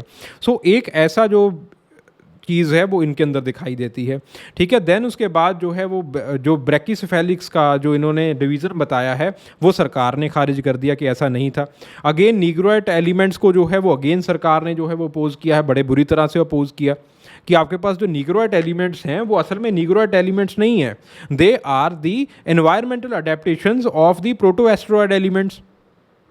ठीक है, तो अगेन जो है वो सरकार ने अपना क्लासिफिकेशन दिया फिर। ठीक है, सरकार ने कहा कि आपके पास जो है वो डोलिगोसेफेल्स के अंदर एस्ट्रॉयड, इंडो आर्यंस और मुंडारी स्पीकर्स आते हैं। मीजोसेफेल्स के अंदर जो है वो आर्योसिंथियंस आते हैं। ब्रैकिसेफेल्स के अंदर फार ईस्ट के लोग और आपके पास मंगोलियन लोग आते हैं। ठीक है, तो आपके पास इन्होंने ऐसी क्लासिफिकेशन दी। फिर उसके बाद जो है there is a wide criticism of the, because ऐसी क्लासिफिकेशन इसलिए दी बिकॉज सेफेलिक इंडेक्सेस को जो ये सरकार है उन्होंने क्रिटिसाइज़ किया था कि गुहा ने सही नहीं दिए सेफेलिक इंडेक्स, तो उन्होंने सेफेलिक इंडेक्स को अल्टर करके सही तरह से जो है वो अपना क्लासिफिकेशन दे दिया। ठीक है जी, फिर उसके बाद इनको क्लासिफाई किया जाता है। फिर उसके बाद जो है जनरली पूरी जो है वो क्लासिफिकेशन को डेविड रीच ने क्रिटिसाइज़ किया है कि बार बार जो है वो इंडिया के अंदर इंटरमिक्सिंग होती रही है। ये तो है कि पोस्ट गुप्ता पीरियड के बाद ये इंटरमिक्सिंग कम हो गई। ठीक है, तो आपके पास जो है वो थोड़ा बहुत आजकल जो है वो दिखाई दिया है, लेकिन आपके पास पहले ऐसा नहीं था, पहले इंटरमिक्सिंग होती थी। इवन आर एस शर्मा जो है वो गंधर्व मैरिज की बात करते हैं कि जब आपके पास आर्यंस यहाँ पे आए तो आर्यंस बहुत सिर्फ और सिर्फ ब्राह्मण्स के अंदर जो है वो गंधर्व मैरिज नहीं होती थी, यानी कि लव मैरिज नहीं होती थी। जो क्षत्रिय हैं, वैश्य है, शूद्र हैं, उनके अंदर जो है वो आपके पास लव मैरिज हुआ करती थी। और लव मैरिज के अंदर जो है वो ऑब्वियसली देयर वाज इंटरमिक्सिंग। ठीक है, तो गंधर्व शादी के अंदर जो है वो ऐसी चीज़ें होती थी। देन उसके बाद बात आती है रेशियल डाइवर्सिटी की। ठीक है, तो आपके पास जो है वो पी मजूमदार ने अगेन इस चीज़ को क्रिटिसाइज़ किया है, डॉक्टर पी मजूमदार ने। So he argues that the diversity it challenges the traditional racial classification. तो आपके पास जो है बार बार इंटरमिक्सिंग होती रही है, तो आपके पास जो एक मोजाइक जेनेटिक वेरिएशन है वो इंडियन सब कॉन्टिनेंट के अंदर दिखाई देता है। तो जो आपके पास वेस्टर्न मॉडल्स हैं उनको जो है वो इंडिया के अंदर नहीं लगाया जा सकता। देन जो है वो इसका सोशल इम्प्लीकेशन एंड्रे बेते कहते हैं कि बहुत ज़्यादा है। तो आपके पास इसके बायोलॉजिकल बेसिस बहुत कम है, बायोलॉजिकल बेनिफिट बहुत कम है इसका, लेकिन सोशल जो एक हार्म होगा वो बहुत ही ज़्यादा होगा इस चीज़ का। तो इट इज़ मतलब स्टीरियोटाइप प्रेजुडिसेस बढ़ जाएंगे, तो इसके अंदर हमें वैसे ही भी क्वेश्चन करना चाहिए, ऐसा काम नहीं करना चाहिए। देन उसके बाद रेस वर्सेस कास्ट। ठीक है, तो again anthropologist like Nicholas Dirk, उन्होंने जो है वो again while he often compare the caste to the race, उन्होंने कहा कि आपके पास अगेन इस चीज़ को जो है वो मैप नहीं किया जा सकता है।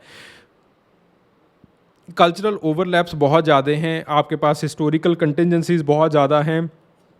हेल्थ के अंदर जो है वो इसका रेलिवेंस आपको जो है वो दिखाई देता भी है, कहीं पे नहीं भी दिखाई देता। ठीक है, बायोजोग्राफिकल एंसेस्ट्री जो है वो अगेन समटाइम्स जो है वो इट ओवरलैप्स, बट अगेन जो है वो आपके पास इंटरब्रीडिंग जो है वो बहुत ज़्यादा इसमें दिखाई देती है। सो अगेन इंडिया के कंटेक्स्ट के अंदर जो रेशियल क्लासिफिकेशन है इनकी लिमिटेशंस बहुत ज़्यादा वाइड है। ठीक है, सो इस बहाने, इस क्वेश्चन के बहाने हमने पूरा जो इंडिया का रेशियल कॉम्प्लेक्स है उसको डिस्कस कर लिया। So coming to the next question, genetic markers.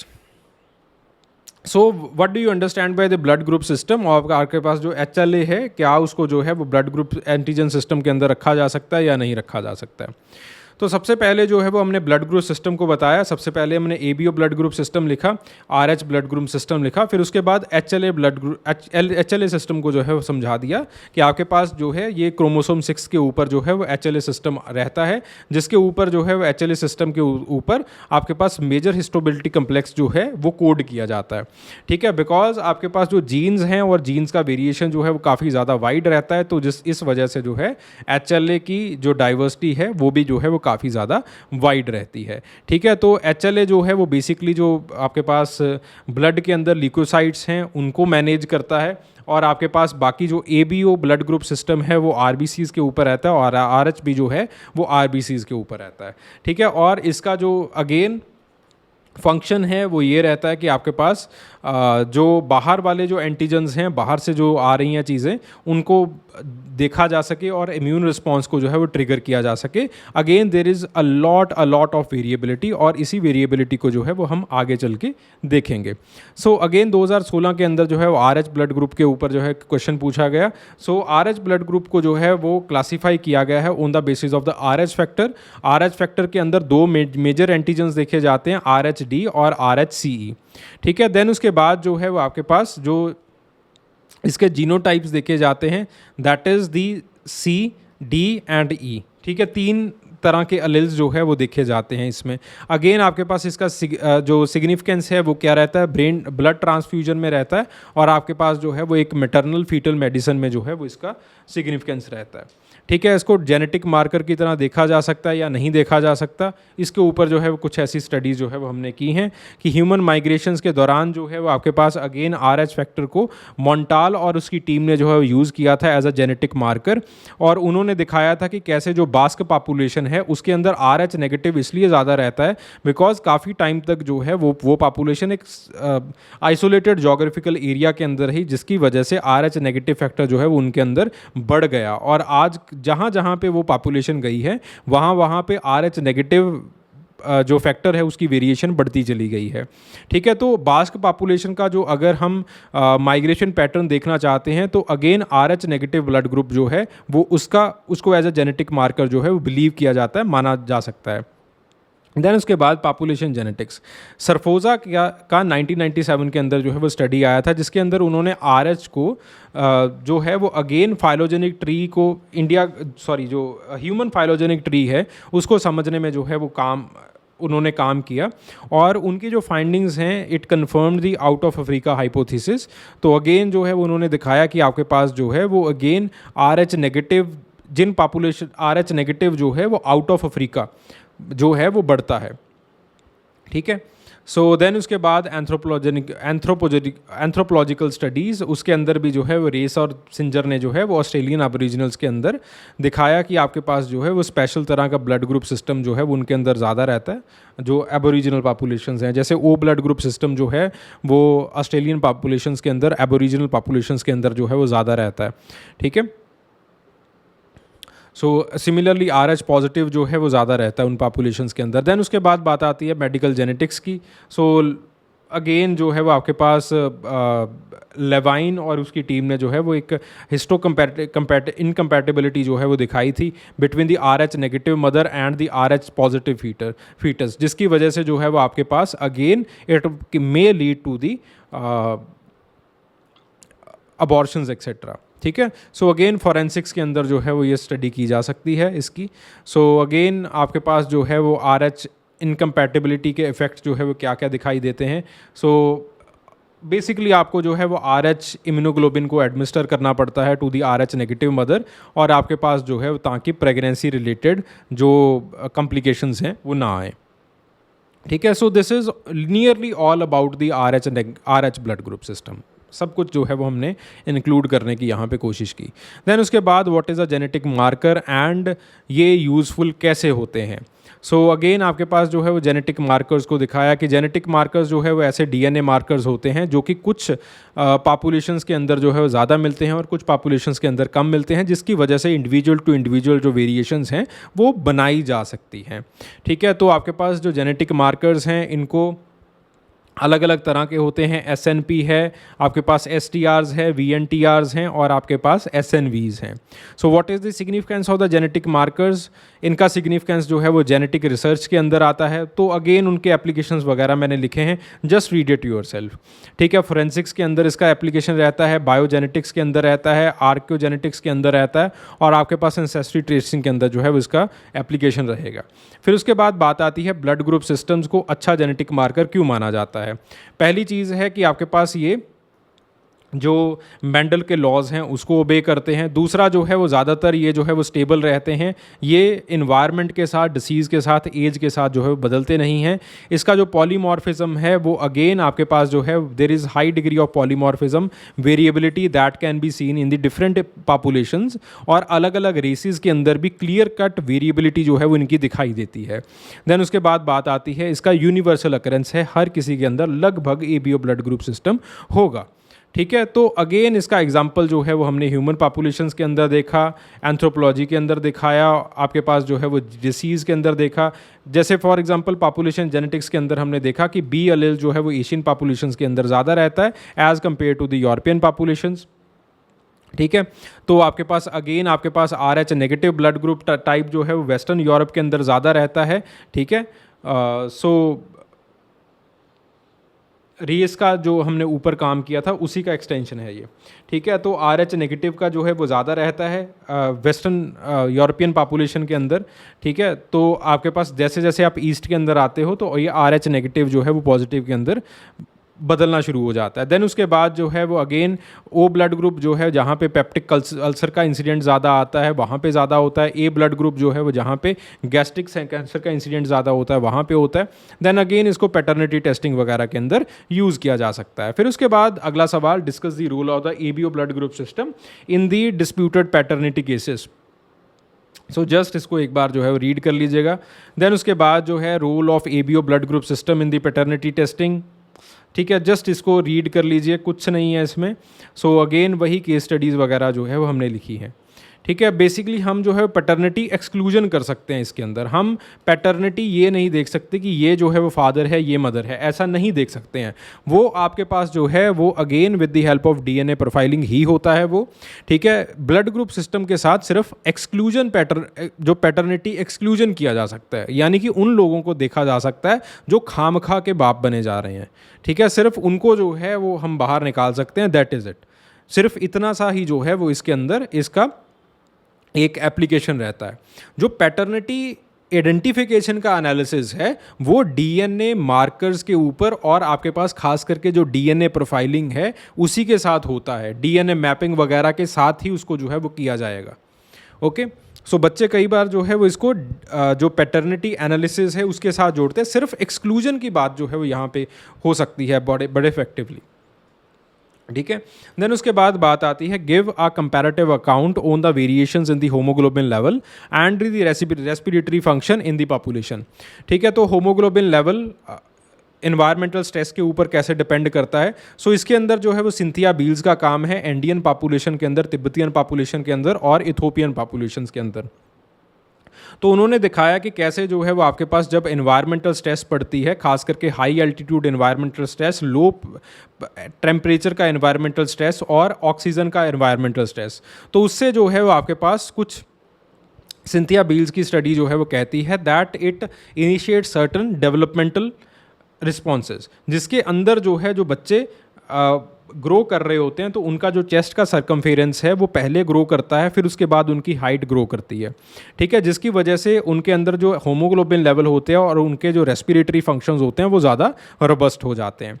For example the Andean highlands, they respond to the high altitude hypoxia by elevating the hemoglobin levels.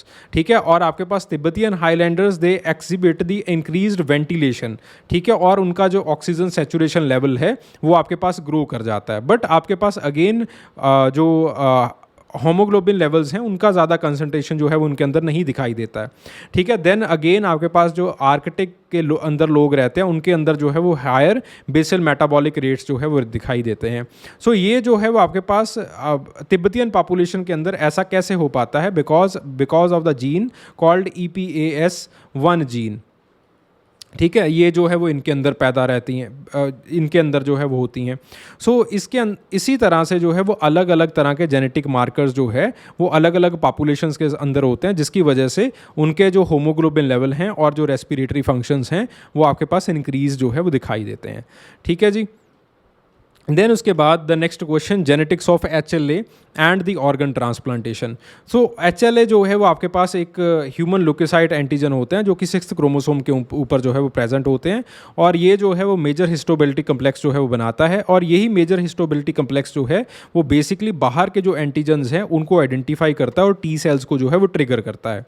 ठीक है, सो HLA सिस्टम के अंदर जो है वो 2020 के अंदर रिसर्च छपी थी कि 22,000 से ज़्यादा जो है एलीलिक वेरिएंट्स जो है वो प्रेजेंट होते हैं। ठीक है, ये 22,000 से ज़्यादा एलीलिक वेरिएंट्स जो है वो किस तरह से प्रेजेंट होते हैं, because again there are different kind of variations in the alleles that are present on the 6th chromosome.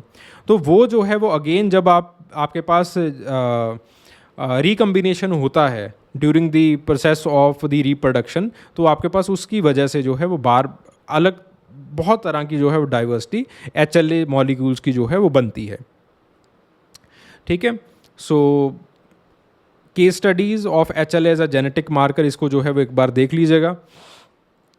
Disease के साथ एसोसिएशन रहता है, जैसे फॉर एग्जांपल हमने 40 अलग अलग डिसीज़ को, जैसे diabetes, type 1 diabetes, arthritis, celiac disease, ऐसे जो है वो डिसीज़ को हमने देखा है। तो इसके अंदर जो है वो देखा है कि जिसके अंदर HLA DQ2 रहता है और DQ8 रहता है, तो उनके अंदर जो है ये देखा जाता है कि इनको जो सीलियक डिसीज़ है, सीलियक डिसीज़ का जो एक वनरेबिलिटी लेवल है वो ज़्यादा रहता है।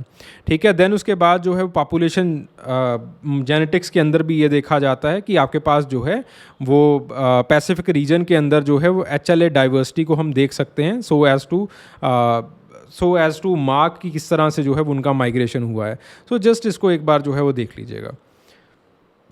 ठीक है, ऑर्गन ट्रांसप्लांटेशन के अंदर कैसे काम आता है, we have written it. Then उसके बाद बात आती है रेस्पिरेटरी फंक्शंस की। ठीक है, सो वही चीज़ें हैं कि आपके पास हाई अल्टीट्यूड के ऊपर जो है there are certain developmental responses, जिसकी वजह से आपके पास जो रेस्पिरेटरी फंक्शंस हैं हायर अल्टीट्यूड के अंदर वो इंक्रीज़ हो जाते हैं, and it is also because of the EPAS1 gene and second variant, जिसकी वजह से जो है रेस्पिरेटरी फंक्शंस जो हैं वो इंक्रीज़ होते हैं। ठीक है, देन सिमिलरली क्लाइमेट की वजह से भी जब आप कोल्ड क्लाइमेट के अंदर जाते हो तब भी जो है वो हाई ब्रेथ रेट और जो थ्रस्ट वॉल्यूम है वो ज़्यादा रहता है उन पॉपुलेशंस का। पोल्यूशन की वजह से अगेन आपके पास जो है वो there are certain COPDs, that is the chronic obstructive pulmonary disease जो है वो देखे जाते हैं पोल्यूशन की वजह से, जिसकी वजह से रेस्पिरेटरी फंक्शंस जो है वो डाउन हो जाते हैं। जो पॉपुलेशंस के अंदर ज़्यादा सेडेंटरी लाइफस्टाइल होता है अगेन उसके अंदर जो है वो आपके पास रेस्पिरेटरी फंक्शंस जो है वो डाउन हो जाते हैं, जैसे रॉबर्ट मलीना का काम है, आगे चल के हम करेंगे, बहुत वाइडली इसका काम जो है वो किया जाएगा। देन उसके बाद बात आती है डिसीज़, तो जहाँ पे जो है वो एस्मा जैसे डिसीज़ ज़्यादा रहते हैं, जो एजिंग पॉपुलेशन के इश्यूज ज़्यादा रहते हैं, तो वहाँ पे जो है वो अगेन जो रेस्पिरेटरी फंक्शंस हैं वो नीचे डाउन रहते हैं। ठीक है, so this is it. Then उसके बाद देन अगेन कल्चरल प्रैक्टिसेस भी जो है वो रेस्पिरेटरी डिसीज़ को इन्फ्लुएंस करती हैं, जैसे फॉर एग्जांपल बजाओ लोग हैं, बजाओ लोग को जो है वो सी नोमैड्स भी कहा जाता है, तो अगेन इनका जो स्प्लीन है वो काफ़ी बड़ा रहता है, जिसकी वजह से they can store the more oxygen rich red blood. ठीक है, अगेन अर्बनाइजेशन के अंदर जो है ये देखा जाता है कि एस्मा और COPDs जो है वो ज़्यादा मिलते हैं, जिसकी वजह से जो है वो अगेन आपके पास जो रेस्पिरेटरी डिसीज़ है वो कम हो जाते हैं। देन उसके बाद लाइफस्टाइल के ऊपर जो है वो इसका इम्पैक्ट पड़ता है, जैसा जो है वो सेडेंटरी लाइफस्टाइल या फिर ओबेसिटी बढ़ती है, तो अलेक्जेंड्रा बेरोविस जो है वो कहते हैं कि आपके पास रेस्पिरेटरी इश्यूज जो है वो आना शुरू हो जाते हैं। ठीक है, देन उसके बाद दोबारा फिर से वही question, ABO blood group system and human population, तो आपके पास जो है ये देखा जाता है कि O ब्लड ग्रुप सिस्टम जो है वो इंडिजिनस पॉपुलेशंस के अंदर ज़्यादा रहता है। ठीक है, और आपके पास जो है वो ज़्यादातर 63% लोगों के अंदर जो है वो O ब्लड ग्रुप जो है वो देखा जाता है। देन उसके बाद बात आती है A ब्लड ग्रुप सिस्टम की। A ब्लड ग्रुप सिस्टम का जो एक फ्रीक्वेंसी है वो आपके पास स्कैंडिनेविया और आइसलैंड जैसे कंट्रीज़ के अंदर जो है वो ज़्यादा रहती है, where it can reach at least 50%। Then उसके बाद B ब्लड ग्रुप की बात आती है, जैसे जैसे आप एशिया की तरफ बढ़ते जाते हो वैसे वैसे B ब्लड ग्रुप जो है खास करके पार्ट्स ऑफ चाइना के अंदर जो है वो हाई परवेलेंस जो है दिखाई देता है। ठीक है, देन उसके बाद जो है बात आती है ABO ब्लड ग्रुप की, ये टर्की और एशिया के कुछ पार्ट्स के अंदर जो है वो आपको ज़्यादा दिखाई देता है। ठीक है, देन उसके बाद RH नेगेटिव फिनोटाइप की बात आती है, तो आपके पास ये जो जो है वो बास्क पॉपुलेशन के अंदर, स्पेन और फ्रांस के अंदर जो पॉपुलेशन है वहाँ पे ये जो है वो ज़्यादा RH नेगेटिव जो है नज़र आता है। फिर उसके बाद RH पॉजिटिव की बात आती है, तो जो आपके पास जो आपके पास जो नेटिव पॉपुलेशंस हैं उनके अंदर जो है वो RH पॉजिटिव जो है आपके पास ज़्यादा रहता है। देन उसके बाद बात आती है what are the factors that are influencing the distribution. ठीक है, इसके अंदर जो है there are certain genetic factors, so environmental factor, जैसे फॉर एग्जांपल कुछ डिसीज़ वगैरह के कारण जो है वो RH नेगेटिव और पॉजिटिव जो है वो अलग अलग रहता है। जैसे फॉर एग्जांपल सारा त्रिस्कोव का स्टडी है ओ ब्लड ग्रुप का, उनका मानना है कि ओ ब्लड ग्रुप जो है वो मलेरिया को रेजिस्टेंस देता है, जिसकी वजह से सब सहारन अफ्रीका के अंदर ओ ब्लड ग्रुप जो है वो उसका इंसिडेंट ज़्यादा रहता है। Similarly RH negative blood group जो है वो आपके पास टॉक्सोप्लाज्मा इन्फेक्शंस को जो है वो रेजिस्टेंस देता है, जिस वजह से जो है वो बाहरी पॉपुलेशंस के अंदर RH नेगेटिव ब्लड ग्रुप का जो है वो होना बनता है। देन उसके बाद there are certain geographical and historical factors. ठीक है, तो अगेन बास्क पॉपुलेशन वाला यहाँ पे हम एग्जांपल ले सकते हैं। देन उसके बाद जो है वो डिसीज़ रिलेटेड फैक्टर्स जो है वो आपको दिखाई देते हैं। सो अगेन जहाँ पे गैस्ट्रिक कैंसर का जो इंसिडेंट है वो ज़्यादा रहता है, वहाँ पे जो है वो A ब्लड ग्रुप जो है वो लोगों को ज़्यादा दिखाई देता है। ठीक है, तो वहाँ पे एक अगेन हिस्टोरिकली जो है वो आपके पास ऐसी म्यूटेशंस जो है वो होती हैं। ठीक है, देन उसके बाद जो है डेमोग्राफिक फैक्टर्स। सो अगेन आपके पास जो है वो found that the relation between the blood group frequencies and the age distribution it can vary. ठीक है, अगेन बड़ा कंट्रोवर्शियल सा पॉइंट है। देन उसके बाद there are certain cultural factors. So again आपके पास जो एंडोगैमस प्रैक्टिसेस हैं, एंडोगैमस प्रैक्टिसेस की वजह से, जैसे अफ्रीकन पॉपुलेशंस की अंदर एंडोगैमस प्रैक्टिसेस है, उनके अंदर RH पॉजिटिव का इंसिडेंट इंक्रीज़ हुआ है। और आपके पास जो ऑस्ट्रेलियन एबोरिजिनल्स हैं उनके अंदर जो है वो एंडोगैमस प्रैक्टिसेस हैं, जिसकी वजह से O ब्लड ग्रुप और ख़ास करके O पॉजिटिव ब्लड ग्रुप जो है वो इंक्रीज़ हुआ है। ठीक है जी, फिर उसके बाद बात आती है evaluate the genetic heterogeneity of the GM antigens. So again जो है वो इसको खुद पढ़ लीजिएगा, कोई ऐसा इशू नहीं है इसके अंदर। तो आपके पास जो है वो again GM antigen, it is a complex system जो कि आपके पास जो है ह्यूमन इम्यूनोग्लोबिन एलोटाइप्स जो है वो बनाता है। ठीक है, तो जो कि आपको जो है वो इम्यूनिटी देते हैं। ठीक है, ऐसा सीरम जो कि आपको जो है वो इम्यूनिटी देता है। ठीक है, फिर उसके बाद जो है वो again there is huge amount of genetic heterogeneity in the GM alleles. So again आपके पास जो है वो इसको जस्ट एक बार रीड कर लीजिएगा। 20 तरह के जो है वो आपके पास एलोटाइप्स अभी तक हमें आइडेंटिफाई हो गए हैं, उनका जो है वो अलग अलग तरह से कम्बिनेशन होता है। और अगेन आपके पास जो है वो अलग अलग पॉपुलेशंस के अंदर अलग अलग तरह के GM सिस्टम्स जो है वो मिलते हैं। जैसे फॉर एग्जांपल GM 1, 17, 5, 13, 14 एलोटाइप्स जो है they are very common in European populations. ठीक है, आपके पास जो GM 1, 17, 5, 6 जो है it is very much prevalent in the Asian populations. ठीक है, सो इस तरह से जेनेटिक हेट्रोजेनिटी जो है वो इसकी काफ़ी ज़्यादा वाइड हो जाती है। ठीक है, so again I do not have time at this particular point कि मैं आपको जो है वो GM के बारे में बता सकूं।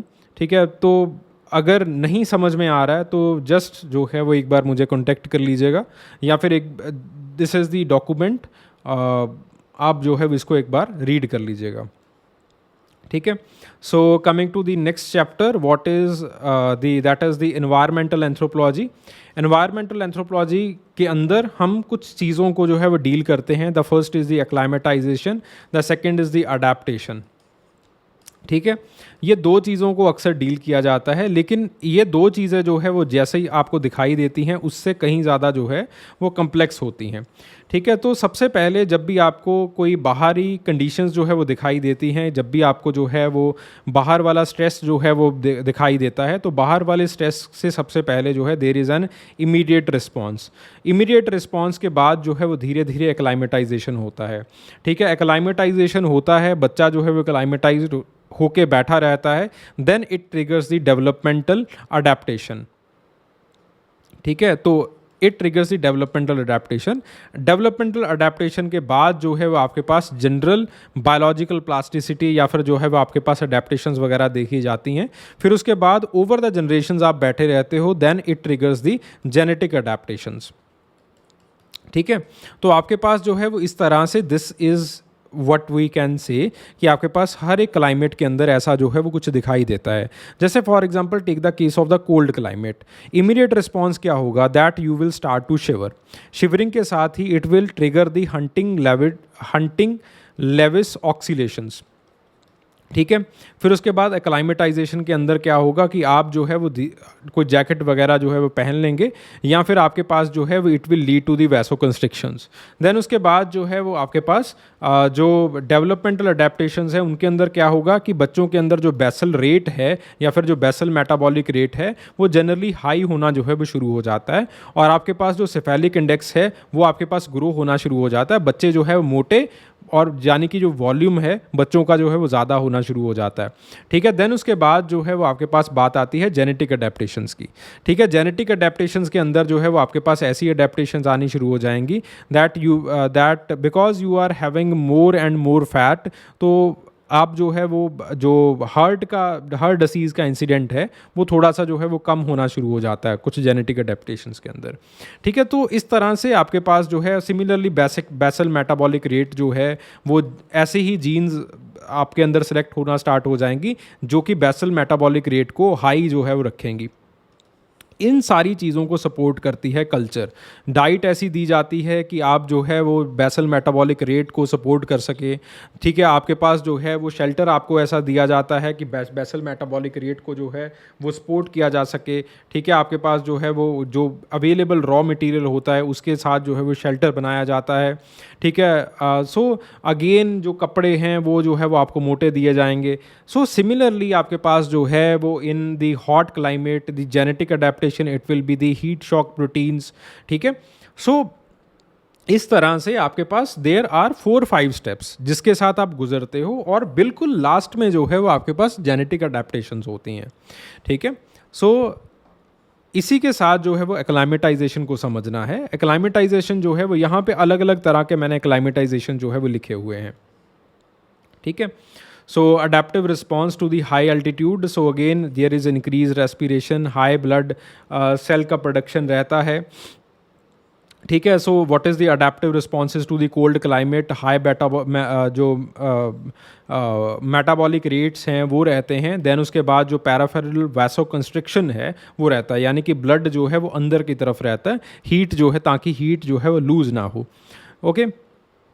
सो then the biocultural responses, so again the biocultural responses to the extreme climates वो कैसे रहते हैं। सो सबसे पहले बात आती है डेजर्ट क्लाइमेट की। तो डेजर्ट क्लाइमेट के अंदर जो है वो आपके पास वाटर मैनेजमेंट रहता है, यानी कि आपका जो है जो स्वेट और यूरिन है वो आपके पास ज़्यादा कंसनट्रेटेड जो है वो होना स्टार्ट हो जाता है। जो स्किन पिगमेंटेशन है वो आपके पास ब्लैक होनी शुरू हो जाती है, डार्क होनी शुरू हो जाती है, ताकि जो यूवी रेज हैं वो आपके स्किन को पेनिट्रेट ना कर सकें। देन उसके बाद बात आती है, ये तो है जनरल अडेप्टेशंस, बायोलॉजिकल अडेप्टेशन। उसी के साथ बच्चों के अंदर अडेप्टेशंस क्या होती हैं, डेवलपमेंटल अडेप्टेशंस क्या होती हैं। So there is early sweating. Early sweating के कारण जो है वो आपके पास इमीडिएटली टेम्परेचर राइज नहीं करता है। जैसे ही थोड़ा सा टेम्परेचर राइज करता है आप जल्दी से स्वेट करते हो, टेम्परेचर डाउन। तो इससे क्या होता है कि स्वेट वाटर भी आप इफेक्टिवली यूज़ करते हो, और आपके पास जो है वो स्वेटिंग भी रिड्यूस हो जाती है। Body size and body shape जो है वो again you have the longer limbs and the longer body. Then उसके बाद वैसोडाइलेशन का इंसिडेंट जो है वो आपके पास रहता है। वैसोडाइलेशन का मतलब क्या है कि आप ज़्यादा से ज़्यादा जो है वो बाहर से अंदर से बाहर हीट जो है वो भेजते हो। जो ब्लड है वो आपकी एक्सट्रीमिटीज़ के अंदर, पेरिफेरीज के अंदर जो है वो रहता है। फिर उसके बाद genetic adaptation, sickle cell trait it is one of the genetic adaptation. Skin pigmentation जो है वो आपके पास ज़्यादा होता है, मेलानिन रिच जीन्स जो है वो आपके पास आती हैं। देन उसके बाद हीट शॉक प्रोटीन्स जो है वो आपके पास रहते हैं।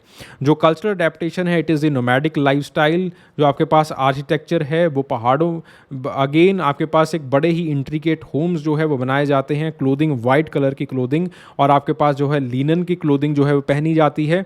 देन उसके बाद जो है वो बात आती है डाइटरी प्रैक्टिसेस। सो डाइटरी प्रैक्टिसेस के अंदर जो है मिल्क का प्रोडक्शन, मिल्क का यूजेज, और आपके पास लो वाटर प्लांट्स जो है वो उगाए जाते हैं, ठीक है। देन उसके बाद biocultural responses to the cold climates. तो जो पहला बायोलॉजिकल अडेप्टेशन है, मेटाबॉलिक चेंजेस जो है वो दिखाई देती हैं। You have the high basal metabolic rates, ठीक है, और इतने हाई बेसल मेटाबॉलिक रेट्स के ऊपर जो वो इन्यूट की पॉपुलेशन है वो सो भी पाती है। देन उसके बाद बात आती है बॉडी साइज एंड शेप। आपके पास जो है बर्गमैन रूल लगता है, और आपके पास जो है वो volume of the body with the surface area it increases. Then उसके बाद what are the developmental adaptation, brown adipose tissues का डेवलपमेंट होना शुरू हो जाता है, ठीक है। आपके पास जो फैटी एसिड मेटाबॉलिज्म है वो आपके पास इंक्रीज कर जाता है। Haemoglobin levels and oxygen affinity of the blood again it increases, ठीक है। Similarly there are the cultural adaptation. जो शेल्टर है वो आपके पास जो है वो अगेन कोल्ड क्लाइमेट्स के अंदर जो है जो शेल्टर है वो अगेन जो है वो लोकल मटेरियल वगैरह यूज़ किया जाता है, जैसे इग्लूज़ के अंदर यूज़ होता है, ठीक है। लोकल मटेरियल यूज़ करके वो बना लेते हैं। The cloth it is made up of the fur and the skin of the indigenous animals etcetera. Then उसके बाद सोशल ऑर्गेनाइजेशन बहुत ही इंट्रिकेट, बहुत ही कम्प्लेक्स रहती है, ताकि आपके पास जो है वो स्कार्स रिसोर्सेज को मैनेज और यूज़ कर सके। देन आपके पास जो रिलीजियस बिलीव्स हैं वो भी जो है वो it is more on the side of the animism, spirit worship जो है वो की जाती है, जिस वजह से लोग जो है वो अपना जो एक लार्ज फैमिली स्ट्रक्चर है उसको अबैंडन करके छोटे छोटे इग्लूज नहीं बनाते, ठीक है। एक ही इग्लू के अंदर रहते हैं, बॉडीली हीट जो है वो शेयर होती है। फिर उसके बाद बात आती है हाई एल्टीट्यूड की। हाई एल्टीट्यूड के अंदर बायोलॉजिकल अडेप्टेशन के अंदर you have the hypoxia tolerance. Then उसके बाद होमोग्लोबिन का कंसंट्रेशन इंक्रीज रहता है। Metabolic efficiency, not metabolic rate, metabolic efficiency जो है वो ज़्यादा रहती है। मेटाबॉलिक एफिशिएंसी का मतलब क्या है कि आप कम खा के जो है वो उसको ज़्यादा देर जो है वो चला सकते हो। You have some kind of what we call the thrifty genes, कि एक बार स्टार्च का इनटेक किया तो उस स्टार्च के इनटेक को जो है वो आपने स्टोर करके रख लिया एंड बहुत देर तक जो है उसको चलाते रहे। तो ऐसी जो चीज़ें हैं वो एंडियंस के अंदर जो है वो बहुत अच्छे तरीके से दिखाई देती हैं। देन उसके बाद डेवलपमेंटल अडेप्टेशंस के अंदर जो है वो हाई एल्टीट्यूड क्लाइमेट के अंदर जो लंग की कैपेसिटीज़ हैं वो ज़्यादा रहती हैं बच्चों के अंदर, ठीक है, जिसकी वजह से हम ये देखते हैं कि ग्रोथ स्पर्ट जो है वो डिले भी हो जाता है। पहले चेस्ट का सरकमफेरेंस जो है वो वाइड किया जाता है।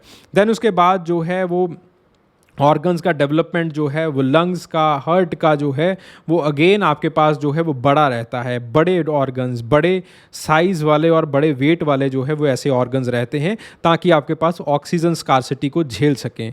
तो जेनेटिक अडेप्टेशंस यहाँ पे आपके पास EPAS1 gene and EGLN1 gene, ऐसे जो जीन्स हैं वो आपके पास तिब्बतियन पॉपुलेशन और इंडियन पॉपुलेशन के जो है अंदर रहते हैं। होमोग्लोबिन लेवल्स जो है वो काफ़ी ज़्यादा हाई कंसनट्रेटेड के अंदर रहते हैं। आपके पास जो है वो ऑक्सीजन कैरिंग कैपेसिटी जो है वो ज़्यादा रहती है। देन उसके बाद HIF, हाइपोक्सिया इंड्यूसिबल फैक्टर जो है वो इनके अंदर जो है वो again it is documented in the high altitude populations, जिसकी वजह से जो है वो आपकी बॉडीज़ अपना मेटाबॉलिक रेट जो है वो लो ऑक्सीजन लेवल के ऊपर भी बना के रख पाती है। उसी के साथ जो है there are certain cultural adaptations, just इसको एक बार खुद रीड कर लीजिएगा, ठीक है। देन उसके बाद बात आती है human adaptations, they are always biocultural in nature, यानी कि बायोलॉजी भी अडेप्ट करेगी और कल्चर भी अडेप्ट करेगा। हमने ऊपर जो है यही सब कुछ जो है वो करके दिखाया है, ठीक है जी। सो अगेन आपके पास distinguish between the adaptation, adaptability and acclimatisation. Adaptability तभी होती है जब आपके पास जो है वो उस अडेप्टेशन के लिए जीन्स जो है वो रहते हैं, एंड बिकॉज वो जीन्स आपके अंदर प्रेजेंट रहते हैं तो इस वजह से जो है वो आपकी बायोलॉजिकल प्लास्टिसिटी जो है वो इनिशिएट कर पाते हैं हम। This is known as the adaptability, ठीक है जी। आपके पास अडेप्टेशन का मतलब होता है कि वो जो डेवलपमेंटल फैक्टर्स वगैरह हैं वो आपके जीन्स के अंदर जो है वो जा चुके हैं, ठीक है। लॉन्ग टर्म चेंजेस होती हैं, जेनेटिक चेंजेस होती हैं ये। अडेप्टेबिलिटी का मतलब है कि आपके पास पोटेंशियल है उस अडेप्टेशन को करने का, तो आपके पास जितना डाइवर्स जीन पूल आपका होता है तो उतनी ज़्यादा अडेप्टेबिलिटी रहती है। एक्लाइमेटाइजेशन जो है these are the short term changes, ठीक है। जस्ट इसको एक बार रीड कर लीजिएगा। देन उसके बाद बात आती है discuss the responses and the acclimatisation of the high altitude stress, ठीक है। वही दो तीन चीज़ें हैं। ब्रेथ रेट जो है वो इंक्रीज हो जाता है, this is the immediate response. Then उसके बाद होमोग्लोबिन लेवल जो है वो एलिवेट हो जाते हैं, this is the acclimatisation. Metabolic adaptations, these are the developmental adaptation. जैसे काफ़ी टाइम जो है वहाँ पे रहते हो तो आपके पास जो है मेटाबॉलिक रेट जो है वो इंक्रीज़ करना स्टार्ट कर देता है। उसी के साथ साथ जो है वो आप ऐसी मछलियाँ वगैरह खाते हो, ऐसी चीज़ें खाते हो तो आपके पास जो है वो अगेन आपका एक्सरसाइज लेवल जो है वो इंक्रीज़ मिलता है। तो यही मेटाबॉलिक अडेप्टेशन शेरपाज वगैरह के अंदर जेनेटिक लेवल के ऊपर पहुंच जाती हैं। ठीक है, अगर उनको ऑक्सीजन सपोर्ट एवरेस्ट के ऊपर ना भी मिले तब भी जो है वो उनको कोई फ़र्क नहीं पड़ता। ठीक है, देन उसके बाद HIF पाथवेज वगैरह जो है वो बन जाते हैं। देन उसके बाद कार्डियोवास्कुलर एडजस्टमेंट जो है वो उसी तरह से होती हैं कि पहले चेस्ट को जो है वो आपके पास इंटरनल हार्ट और लंग्स वगैरह को ज़्यादा ध्यान दिया जाता है। देन उसके बाद जो है वो बाकी शरीर की बनतर को जो है बाकी शरीर के डेवलपमेंट को ध्यान में रखा जाता है। Critical examine the physiological responses and the climatisation to the cold climates in the man. तो सबसे पहले जो इमीडिएट रिस्पॉन्स है वो शिवरिंग का होगा, फिर उसके बाद धीरे धीरे वैसो कंस्ट्रिक्शन वैसो डायलेशन वगैरह जो है वो होते चले जाएंगे। ठीक है, हंटिंग लेवल्स जो साइकिल्स हैं वो होंगे। ठीक है, देन उसके बाद धीरे धीरे जो है वो आपके पास बेसिक मेटाबॉलिक रेट वगैरह जो है वो इंक्रीज होगा। ठीक है, सो ये जो है वो दिस इज नॉट क्लाइमेटाइजेशन रिस्पॉन्सेज नहीं, डेवलपमेंटल रिस्पॉन्सेज।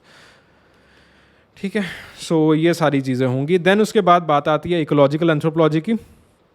इसको एक बार खुद देख लीजिएगा, इसके अंदर कंसेप्ट जो है वो क्या क्या यूज़ होते हैं। कल्चरल अडेप्टेशन का कंसेप्ट यूज़ होता है, इकोसिस्टम का कंसेप्ट यूज़ होता है, एनवायरमेंटल ह्यूमन इम्पैक्ट का यूज़ होता है कि ह्यूमन का क्या इम्पैक्ट पड़ रहा है एनवायरनमेंट के ऊपर। और अगेन एनवायरमेंटल डिटर्मिनिज्म ये कहता है कि environment will directly determine the culture, और पॉसिबिलिज्म ये कहता है environment is just a one factor in determining the culture. तो इसके सब ब्रांचेस क्या हैं? पहली है कल्चरल इकोलॉजी जो कि आपके पास कल्चर और इकोलॉजी के इंटरेक्शन को समझती है। दूसरी जो है वो आपके पास एथनो इकोलॉजी जो कि ये समझती है कि कैसे जो है वो हमारा जो इकोलॉजिकल इन्वायरमेंट है वो हमारे एक्सपीरियंस को जो है वो बनाता है। ठीक है, इसके अंदर हम लिंग्विस्टिक टर्म्स वगैरह को जो हम प्लांट्स एंड एनिमल्स के लिए यूज़ करते हैं, कैसे उनको ऑर्गेनाइज और क्लासीफाई किया जाता है, उसको जो है वो देखा जाता है। देन उसके बाद historical ecology. Historical ecology history के अंदर हमारा मैन और एनवायरनमेंट का इंटरेक्शन कैसा रहा था, कैसे हमने जो है वो खूब एनवायरनमेंट को डिग्रेड किया है, उस चीज़ को जो है वो हम समझते हैं। देन उसके बाद पॉलिटिकल इकोलॉजी कि आपका जो पॉलिटिकल फैक्टर्स हैं, इकोनॉमिक फैक्टर्स हैं, कैसे इन्वायरमेंट को डिग्रेड कर सकते हैं और कैसे इन्वायरमेंट को बचा सकते हैं, उसको जो है वो हम स्टडी करते हैं। इसके अंदर एक और चीज़ आती है जिसको हम कहते हैं पॉपुलेशन इकोलॉजी। पॉपुलेशन इकोलॉजी के अंदर हम ये देखते हैं कि कैसे इकोलॉजी की वजह से पॉपुलेशन जो है वो कंट्रोल के अंदर रहती है। जैसे for example take the case of Tsembaga Maring. तो अब जो पापुआ न्यू गिनी है, पापुआ न्यू गिनी के अंदर इतना जो है वो आपके पास इकोलॉजी जो है वो रोबस्ट नहीं है।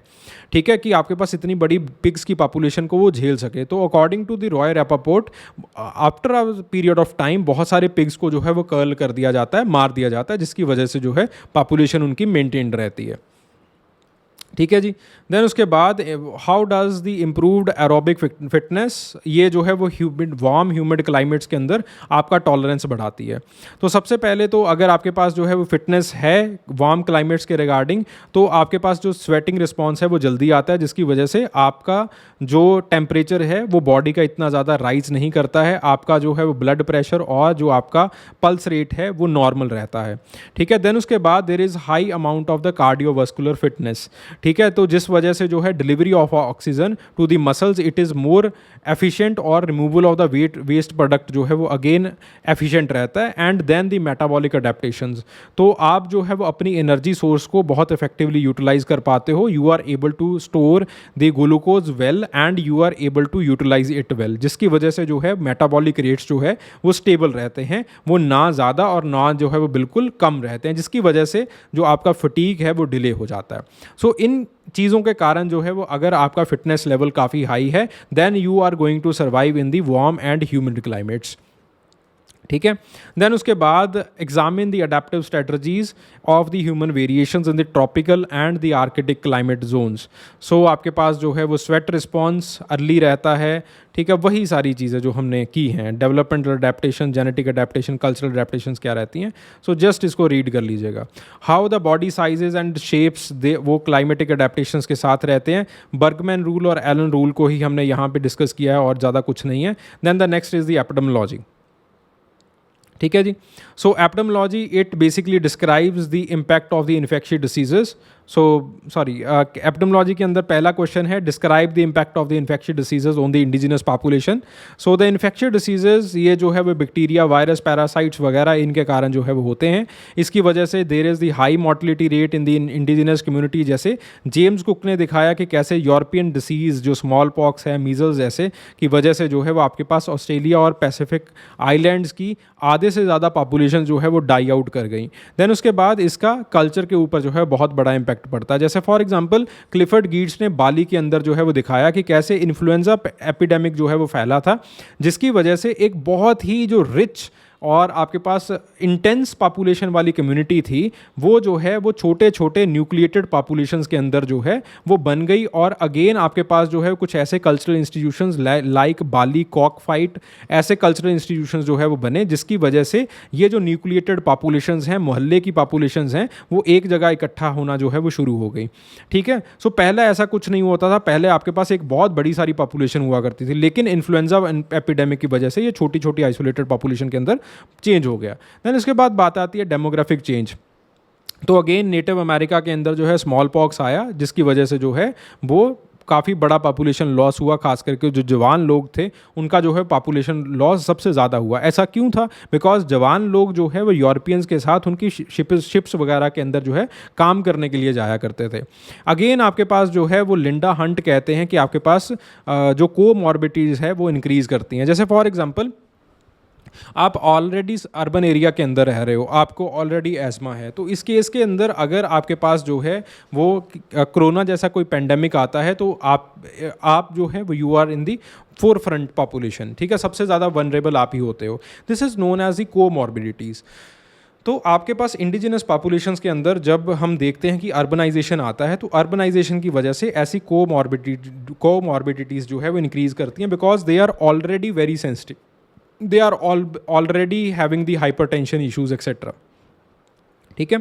देन उसके बाद critically examine the demographic and the epidemiological consequences of the rise of the food production and sedentism. ठीक है, तो क्या हुआ, डेमोग्राफिक के अंदर पॉपुलेशन ग्रोथ हुआ और उसके साथ ही जो है वो डिसीज़ का पैटर्न जो है वो चेंज होता है। ठीक है, आपके पास कम्युनिकेबल डिसीज़ जो है वो राइज होने शुरू हो जाते हैं। कुछ पॉपुलेशंस के अंदर न्यूट्रिशनल डेफिशिएंसीज जो है वो आनी शुरू हो जाती हैं। इंडिया के अंदर इसी चीज़ को हेमिंड्रॉफ ने दिखाया है। हेमिंड्रॉफ कहते हैं कि ये जो चेंचूज़ हैं, चेंचूज़ की जो पहले जो फूड बास्केट हुआ करती थी वो बहुत ज़्यादा डाइवर्स हुआ करती थी।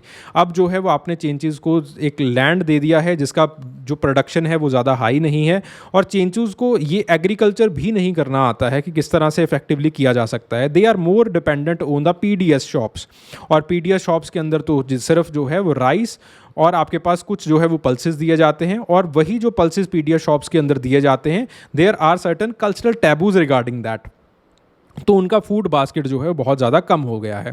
देन उसके बाद बात आती है सोशल इनइक्वालिटीज़ की। तो सोशल इनइक्वालिटीज़ के अंदर again the archaeological studies by Timothy Earle जो है वो कहते हैं कि कैसे जो है सोशल स्ट्रैटिफिकेशन जो है वो आपके पास एग्रीकल्चर की वजह से आना शुरू हो जाता है। देन उसके बाद लाइफस्टाइल के अंदर जो है वो चेंजेस आती हैं।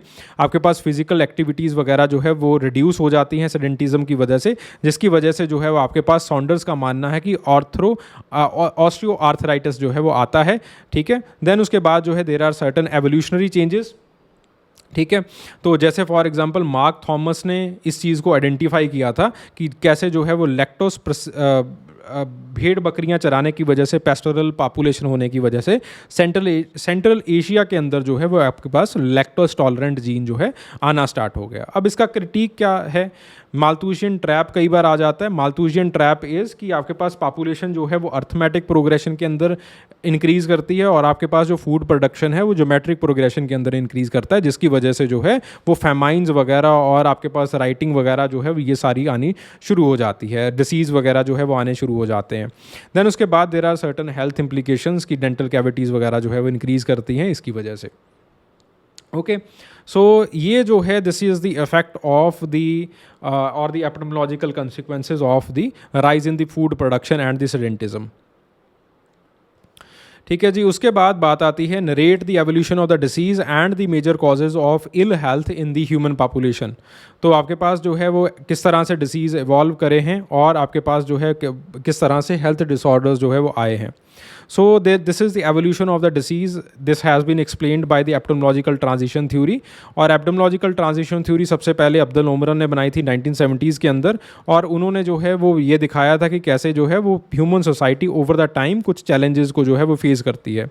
ठीक है, सो अब्दुल उमरन ने जो है वो बेसिकली 3 ट्रांजिशन स्टेजेस बनाई थी। पहला जो है वो एज ऑफ प्रेसिलेंस एंड फेमाइंस था, जिसके अंदर जो है मोर्टलिटी रेट काफ़ी हाई रहा था और पॉपुलेशन ग्रोथ जो है वो कम रहा because of the high mortality rate. Then उसके बाद जो है वो आपके पास एज ऑफ रिसीडिंग पेंडेमिक्स, जहाँ पे जो है वो आपके पास मोर्टलिटी रेट जो है वो डिक्लाइन कर जाता है, पॉपुलेशन साइज जो है वो ग्रो कर जाता है। देन उसके बाद age of degenerative and man made diseases, जहाँ पे जो है वो धीरे धीरे जो है वो आपके पास मोर्टलिटी रेट जो है वो डिक्लाइन करता हुआ दिखाई देता है। उसी के साथ साथ जो है वो आपके पास जो ग्रोथ रेट है, जो आपके पास जो बर्थ रेट है, वो भी डिक्लाइन कर जाता है। और यहाँ पे थर्ड स्टेज के अंदर जो है वो नॉन कम्युनिकेबल डिसीजेज वो जो है वो फैलने शुरू हो जाते हैं, डीजनरेटिव डिसीजेज जो है वो फैलने शुरू हो जाते हैं। अब इसको क्रिटिसाइज जो है बहुत सारे लोगों ने किया है। पहले जो है that is the Arnowitz. Arnowitz कहते हैं कि आज भी जो है there are high scale of the communicable diseases that are present, infectious diseases that are present, जैसे एड्स, जैसे आपके पास कोविड एक्सेट्रा एक्सेट्रा। देन उसके बाद जो है वो बात आती है अबाउट दी चॉकवन्यू, मार्लिन चॉकवन्यू। तो वो बताती हैं कि आपके पास जो है वो अगेन प्रोग्रेसिव और आपके पास कुछ ऐसे डिसीज़ जो है वो so he note that the theory emphasise on the progress and the development. ठीक है, तो वो कहती हैं कि आपके पास ऐसा नहीं है कि पूरा का पूरा जो डिसीज़ का पैटर्न है वो चेंज कर जाता है। आज भी कुछ ऐसी कम्युनिटीज़ हैं जिनके अंदर वो पुराने जो आर्किक डिसीज़ हुआ करते थे, जहाँ पे इन्फेक्टिव डिसीज़ की वजह से, टीबी जैसे डिसीज़ की वजह से किसी की डेथ हो जाया करती थी, वैसे जो है वो पॉपुलेशंस आज भी जो है वो प्रेजेंट हैं। क्यों प्रेजेंट है? Because of the social inequality. Then Barbara Hahn जो है वो कहती हैं कि अगेन एनिमल और ह्यूमन इंटरेक्शन जो है वो बढ़ रहा है, जिसकी वजह से जो है वो अगेन एपिडेमियोलॉजिकल ट्रांजिशन जो है वो आपके पास सिर्फ और सिर्फ सोशल डेवलपमेंट के साथ नहीं देखा जाना चाहिए, हमें जो है वो इकोलॉजिकल चेंजेस के साथ भी इसको देखना चाहिए। Because of this the human animal interaction हम देखते हैं कि आपके पास जो जूनिक डिसीज जो आपके पास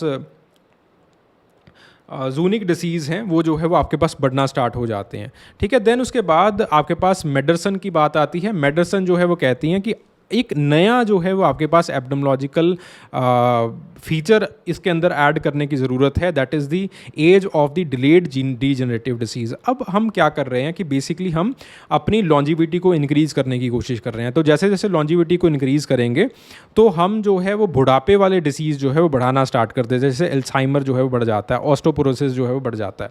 ठीक है, तो इनका इंसिडेंट जो है वो आगे आने वाले टाइम में बढ़ेगा। ठीक है, so this is the evolution of disease, just इसको जो है वो एक बार देख लीजिएगा। मेजर कॉजेज ऑफ इलनेस क्या हैं, जस्ट इसको देख लीजिएगा। देन उसके बाद बात आती है what is the scope of the epidemiological anthropology, और किस तरह से जो है वो इन्फेक्शियस और नॉन इन्फेक्शियस डिसीज़ जो है इसके अंदर देखे जाते हैं। सो सबसे पहले बात आती है scope of the epidemiological anthropology, cultural epidemiology, कि कैसे कल्चर और डिसीज़ जो है वो आपस में इंटरेक्ट करते हैं।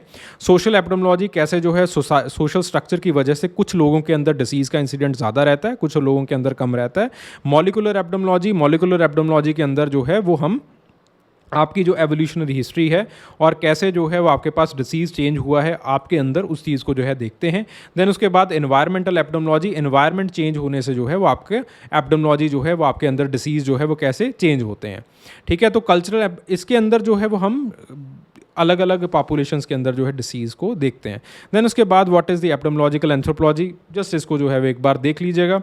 जो मेथड्स यूज़ किए जाते हैं, the first is the descriptive method. Descriptive method का क्या होता है कि इसके अंदर हम इंटरव्यूज़ वगैरह लेते हैं, एथनोग्राफिक सर्वेज ऑब्जर्वेशन वगैरह करते हैं, मेडिकल रिकॉर्ड्स वगैरह को जो है वो चेक किया जाता है।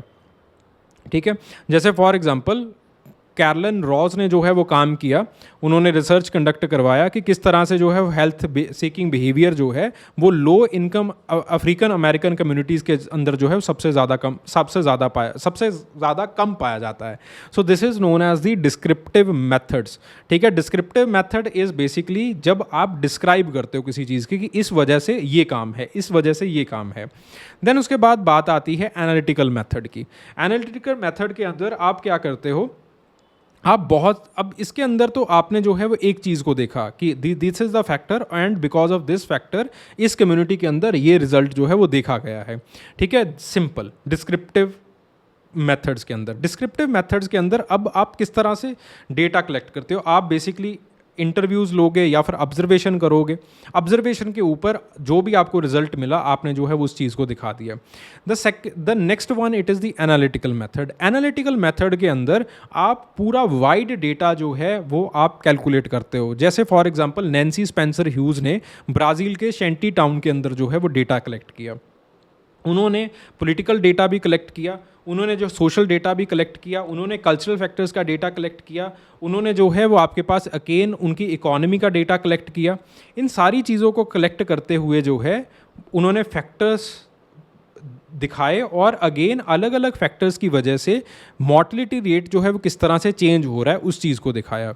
तो उन्होंने इस चीज़ को दिखाया कि आपके पास जो है द मेजर जो कारण हैं, सोशल फैक्टर्स भी एक रोल प्ले करते हैं आपके पास मॉर्टलिटी रेट के अंदर, कल्चरल फैक्टर्स भी रोल प्ले करते हैं मॉर्टलिटी रेट के अंदर, but the most important it is the political factor कि आपके पास जो है वो because those people they are not politically empowered, तो because they are least politically empowered तो आपके पास जो है वो उनके अंदर जो मैटरनल मॉर्टिलिटी रेट है वो ज़्यादा रहता है।